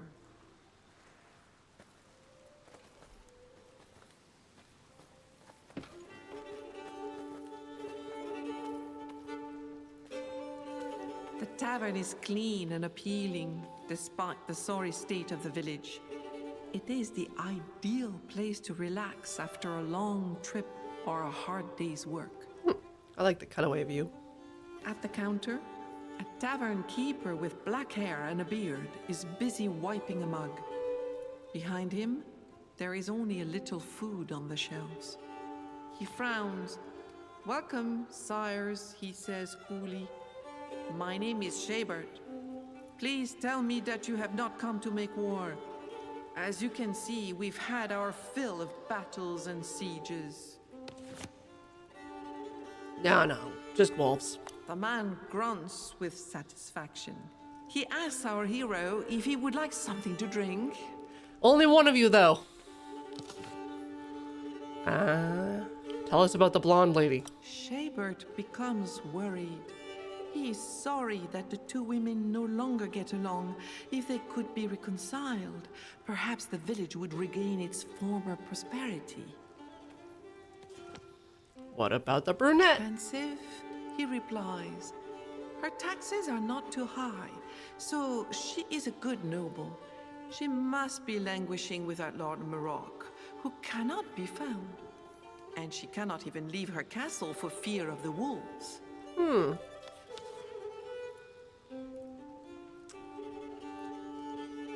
Where's the guy? By marrying Lady Marie Lebrun, Lord Marok became the lord of the land.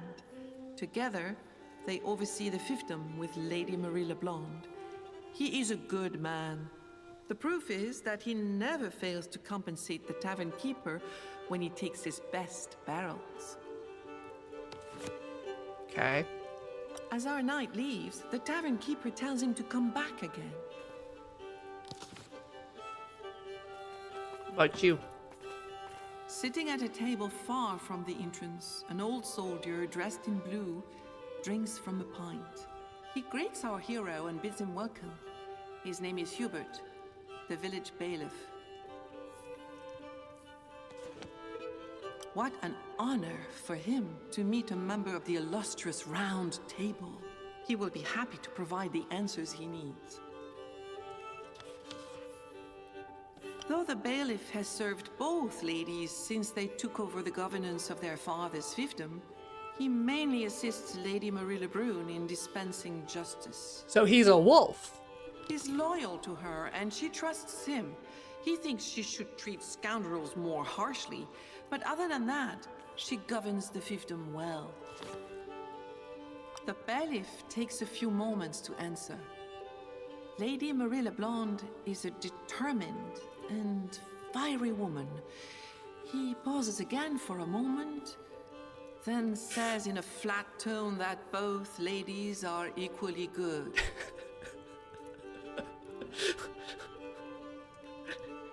Blonde lady's like, oh, my sister's so evil. And everyone we ask is just like, oh, yeah, the brunette's great. A+.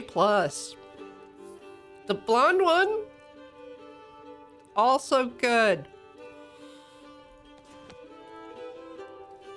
Oh. Which one's persuasions?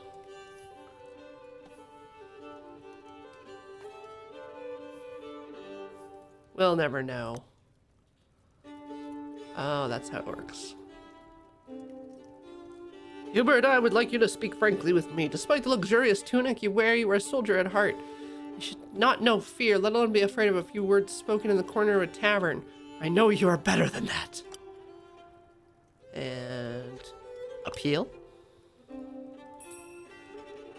Hubert, still hesitant, takes 2 deep breaths.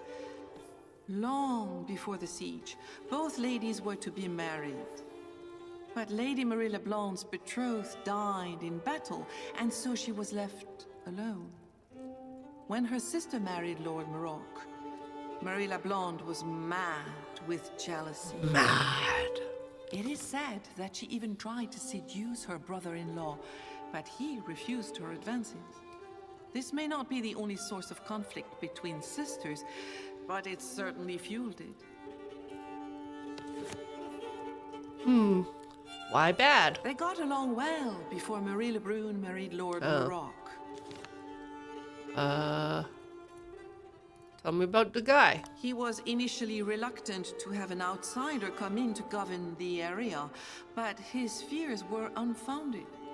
Lord Maroc has the good of the fiefdom at heart and makes his decisions wisely. The bailiff waves goodbye and continues drinking his pint. Back to horse time. Oh, bird! Oh no, I saw its poor floppy wings. Oh no.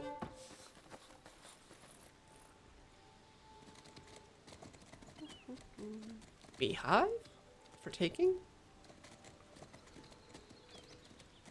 Our heroes find a man chained with heavy irons to a low wall.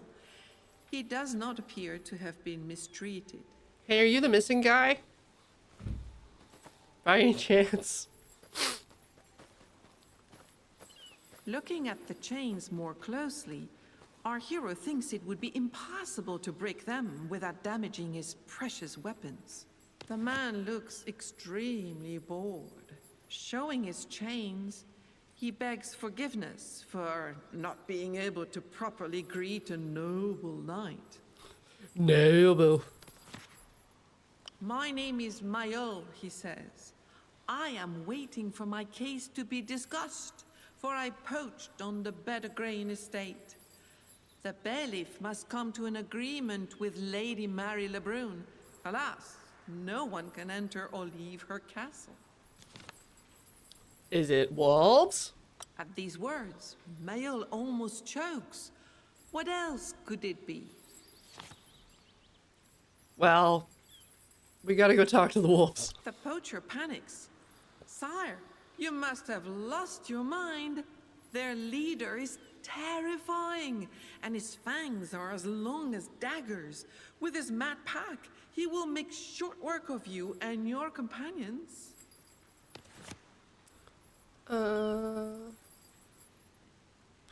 Okay, tell me the Wolf King's secrets. It would be quite possible to dig a trap to cut off the Wolf King from his pack. Besides, if our hero freed Mayol, he could make the trap himself. Well, you know, if you want to stop the Wolf King, you need me. You need me to not be in chains to the wall. You know. This will require digging a wolf hole, a pit covered with a large piece of cloth. A blanket will do. Some bait will also be needed. What kind of bait? Is it rocks? To have the best chance of succeeding, the bait should be something the animal likes to eat more than anything else. Blonde women? But first, we must get into the forest, to the lair of this creature who is more than just a wolf. The more you know about your prey, the better. He has only seen the sire a few times. Apparently, the man has become the new lord of the land since marrying Marie Lebrun. But, he says bitterly, he has not been seen since the end of the siege. Some people think he's dead, but I think he has already grown weary of his lady fair. Okay. After this conversation, our knight leaves the poacher. And goes and grabs a pry bar. Our hero finds a crowbar leaning against a crate. He thinks it may prove useful. You can just take stuff, you know. Just take stuff.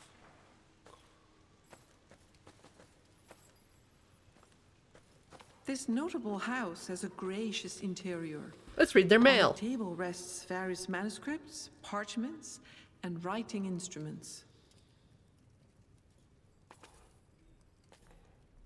Ooh, drawers?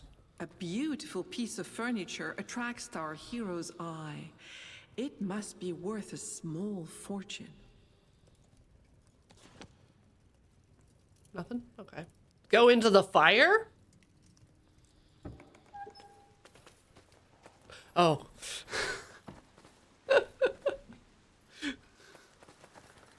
The door was in front.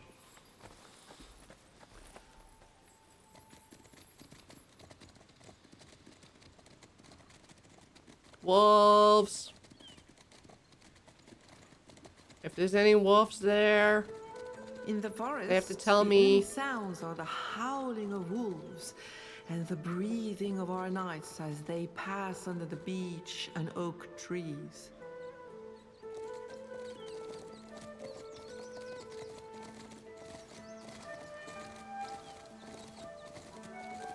a woo? We're getting closer. Wait, can I pick up the...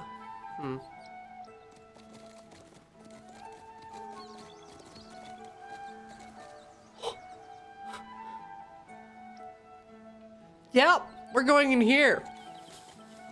Our knights continue down a path that crosses the trail.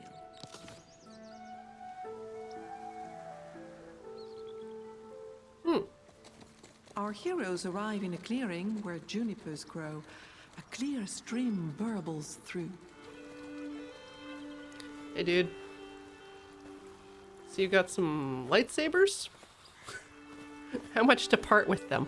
Our hero sees an old bald man with a long gray beard and a blue tunic.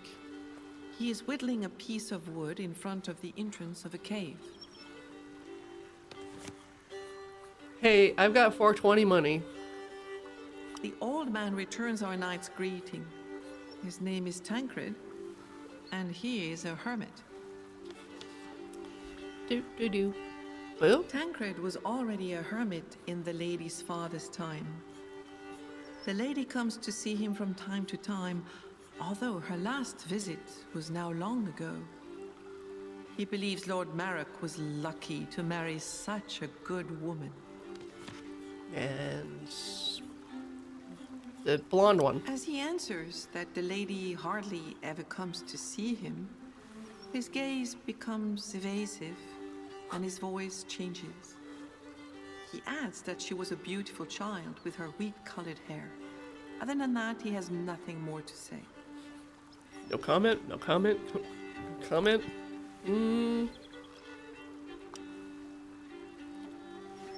Grail. Do. The words of our knight work their way into the hermit's mind, and so he confesses, "Sire, while it is true that I fear Lady Marie LeBlonde, so does everyone else in these parts. In truth, she is as much an enchantress as Aha! her sister, but is less talented." Ooh. Everybody knows. Before his death, Their father gave the mother's staff of Enchantry to Marie Lebrun, the younger of the two sisters. Marie Leblonde said nothing at the time, yet she was resentful. I am sure of it. And since she's known to have a temper, it must have had an aftermath.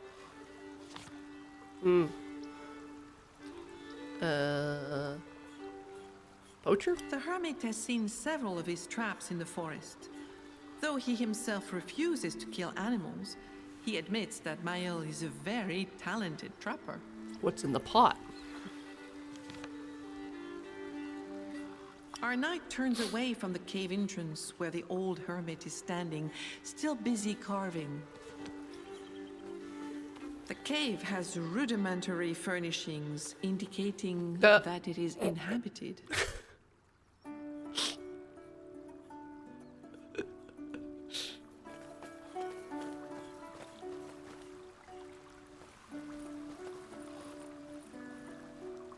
All right.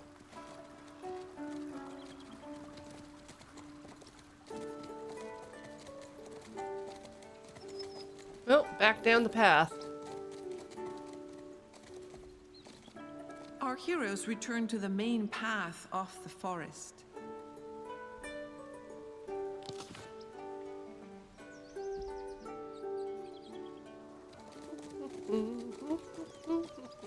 Awoo! I'm coming for you!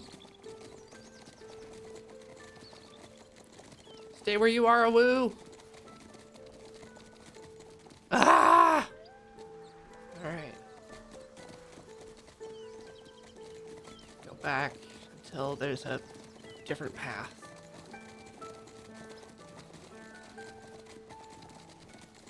Checking for a crossover zone.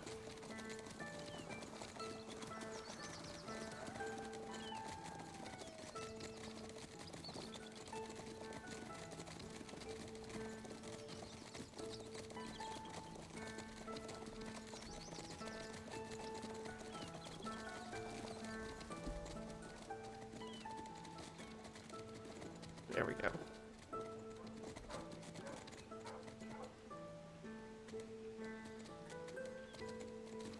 Leaving the village, our heroes go down the road that runs along the forest.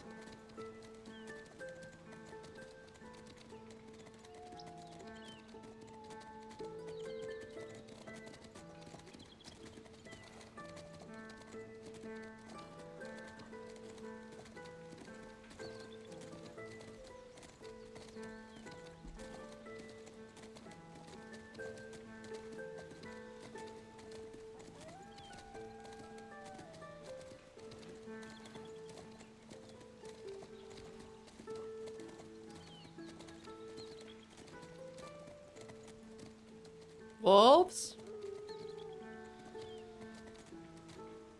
Our heroes take a shady path that disappears into the trees.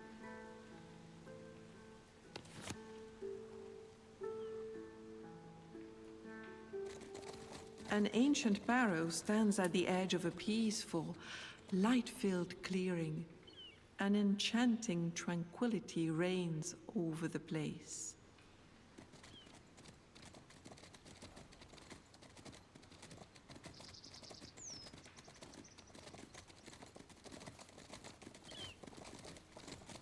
I have to go back to town for directions. Hey, you know those murder wolves you all got? Well, have I got news for you?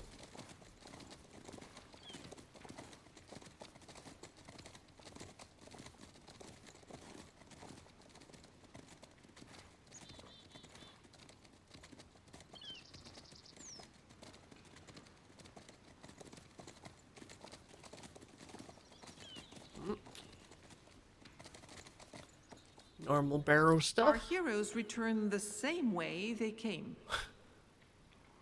That sounded judgy.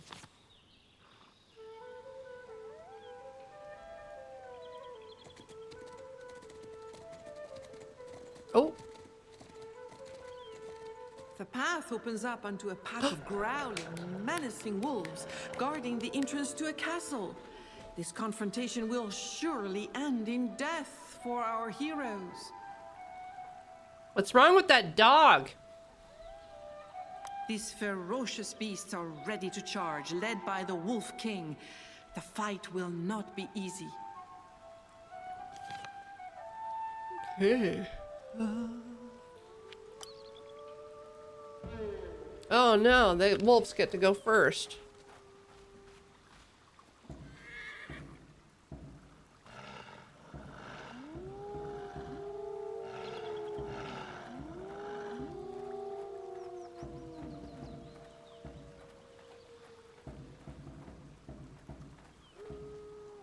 Okay.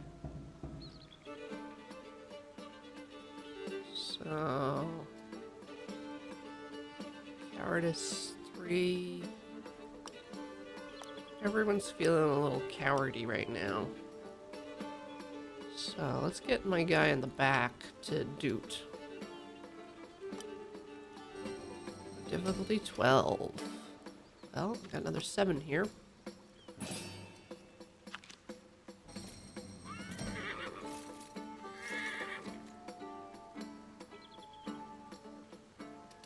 Sure.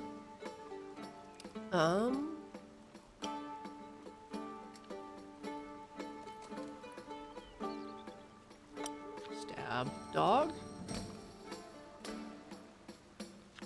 Grail stab dog.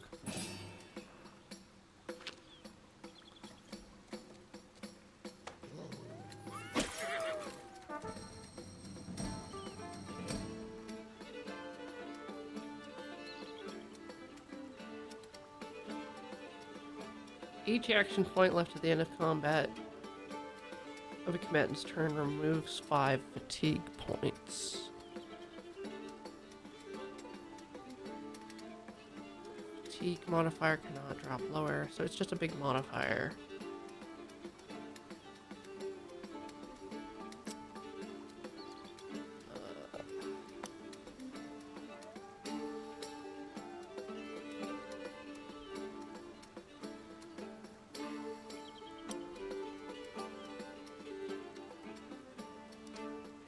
Hit him in the head.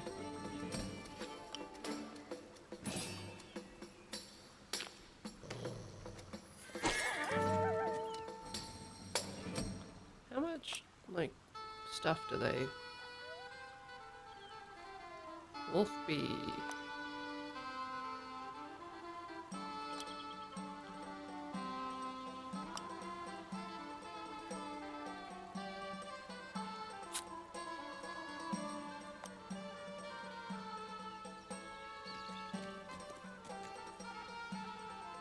Ah. Shouldn't have walked so far.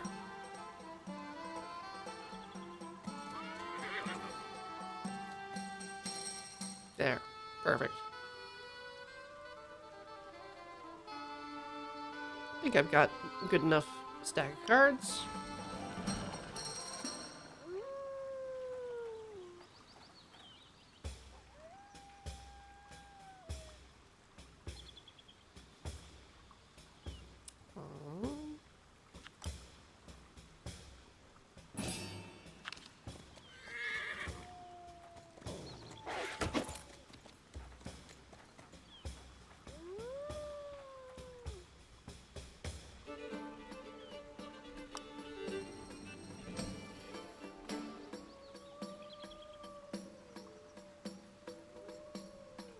$15?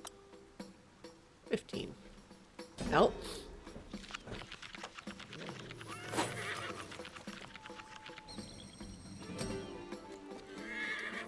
Make some room.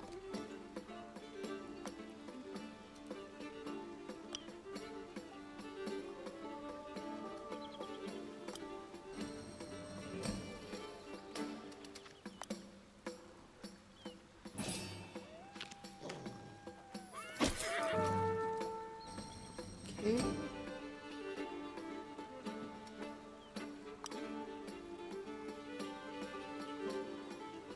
Kind of want to pull my guy back.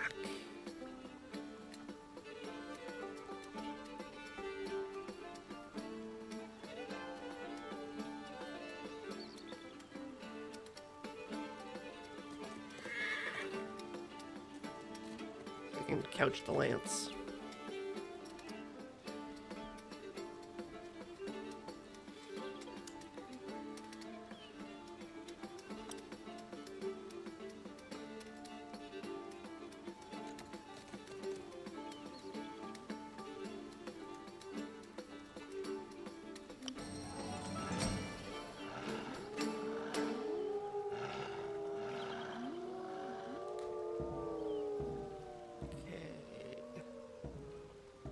Difficulty 13.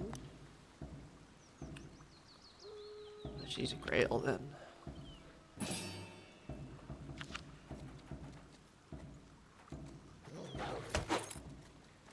They smacked me.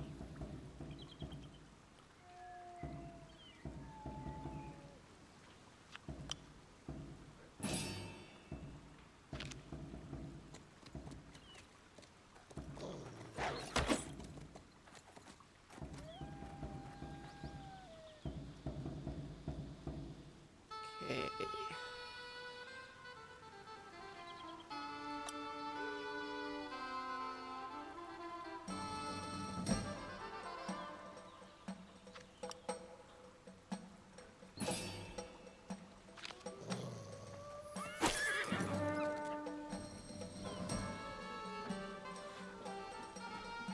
I think I might want to cast that spell.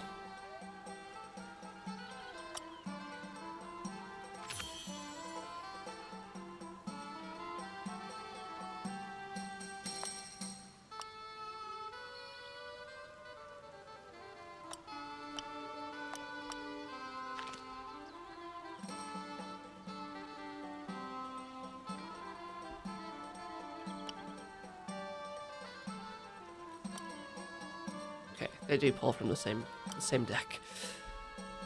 Purple.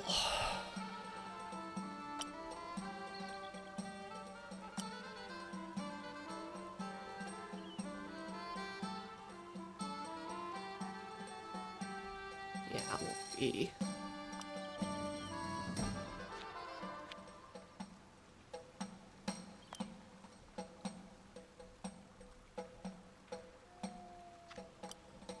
Yeah, that's okay.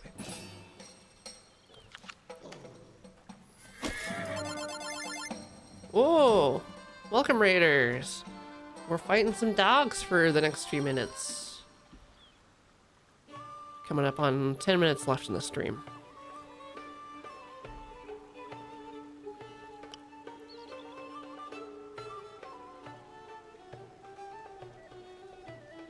Just gonna give him room for one more thing and get the other blue guy.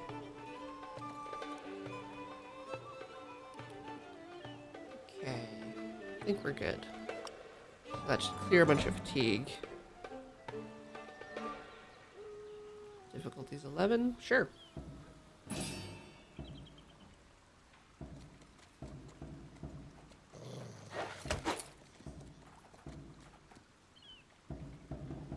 That. Alright. So.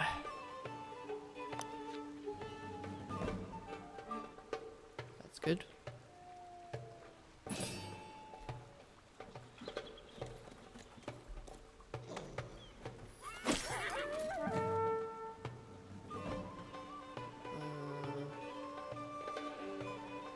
Purple. Please to be stabbing Wolf D.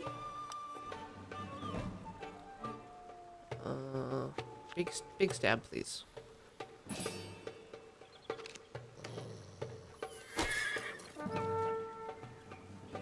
It's like, is he not dead yet?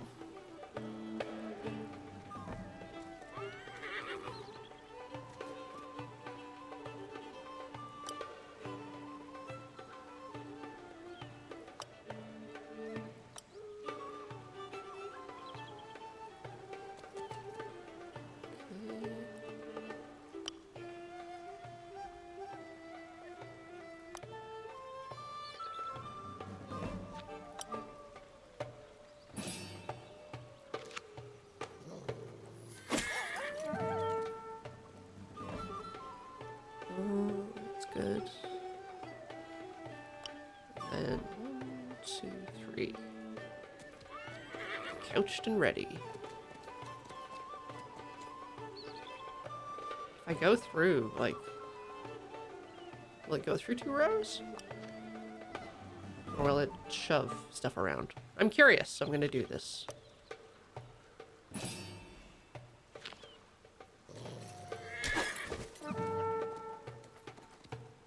Okay.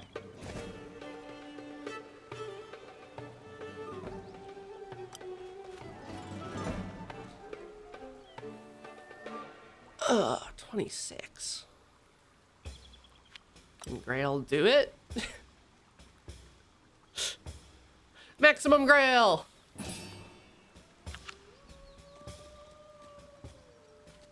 Not even Wolf King can stand up to the might of the Grail. What are you? How long have you been here? Okay. Stab.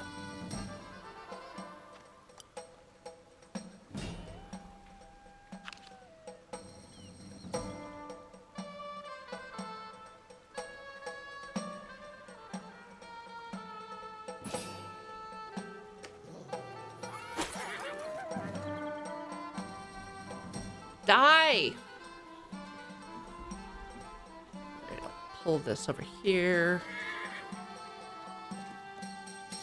Get blue guy in.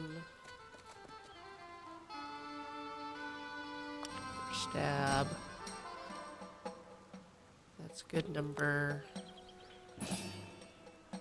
We are so stabby.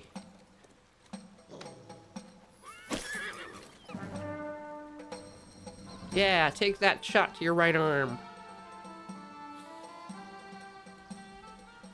And blue.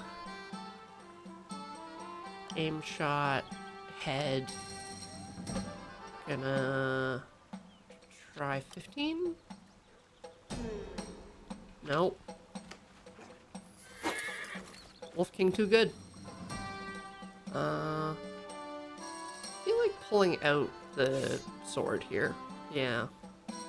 That seems good.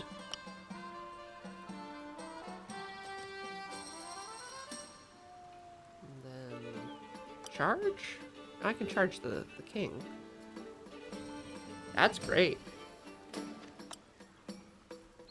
No way he's gonna block 33. Oh, wrong wolf. I wanted that one. Oh well. Everything's good. 23. 9. Well, good go Grail. Maximum Grail. Never loses.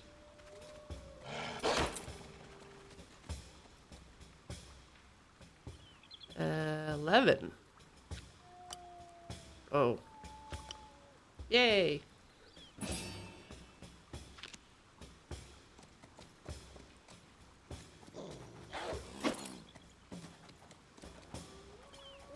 What are you doing?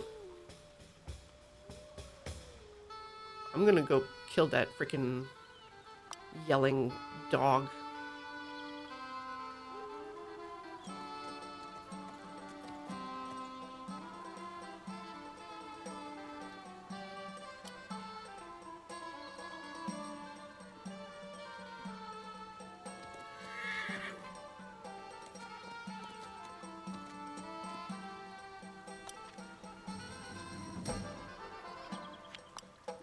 That should do.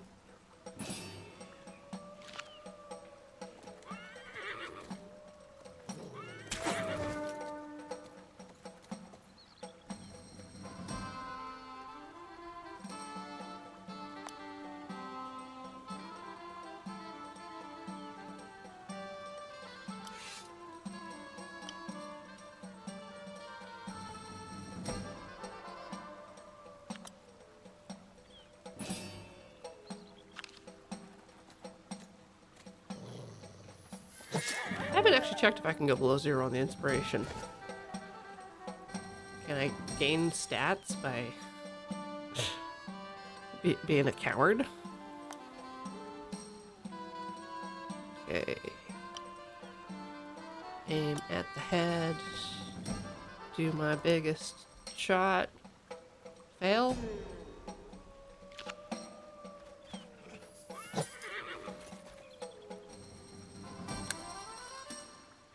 We're in a good spot.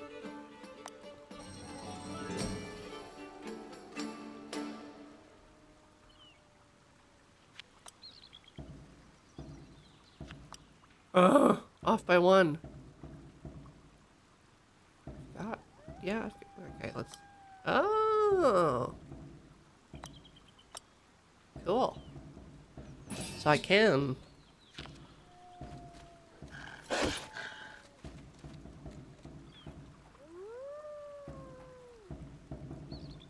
Boopity, no, I've not been using sword or sheaths the whole time. It's, the pikes. They break sometimes.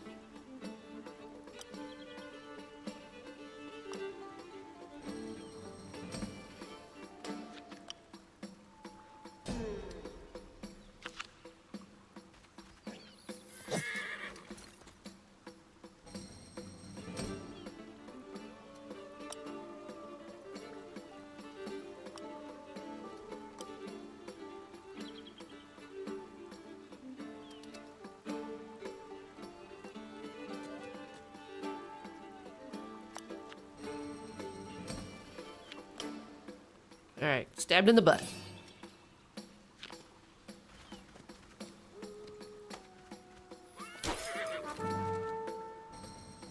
There we go. Wolf Kings. Got -3 wounds.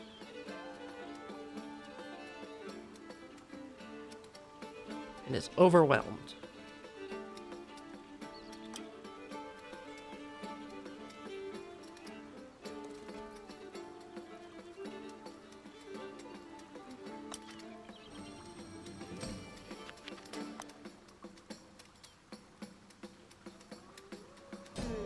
Boo.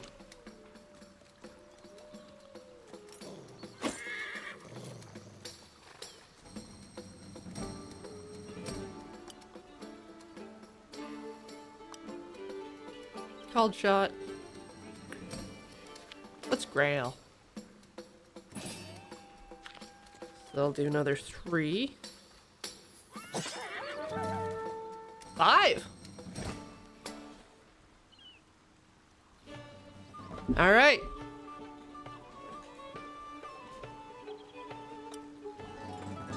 Just gonna kill this one more wolves, and then I'll be like,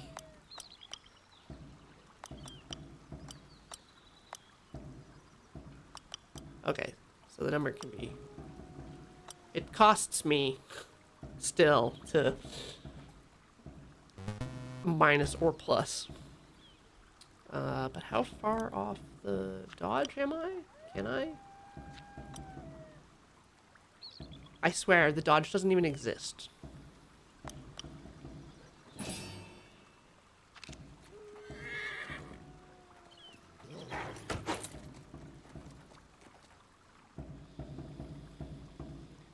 Okay. Can I charge with sword out? No.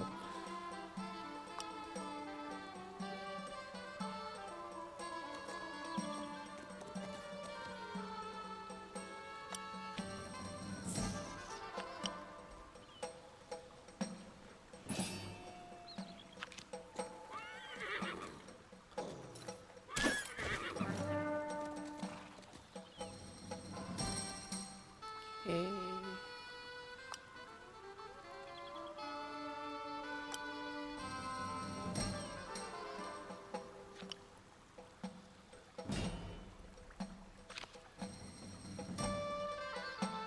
Is this it?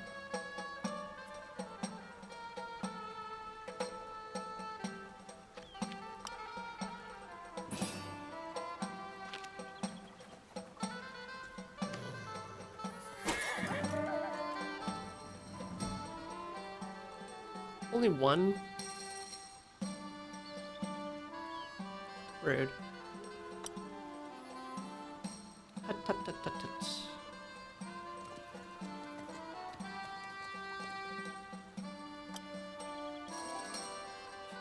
Wolf did nothing. Okay.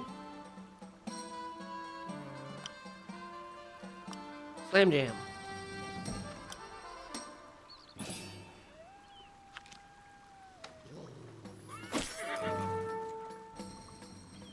Yay! What King a Arthur's terrible glory has battle to increased. fight. Blood spurted all over, but our knights finally triumphed over the ferocious beasts. Yeah, so game UI a little dense, a little overwhelming. Not terribly complicated once you know what the math stands for.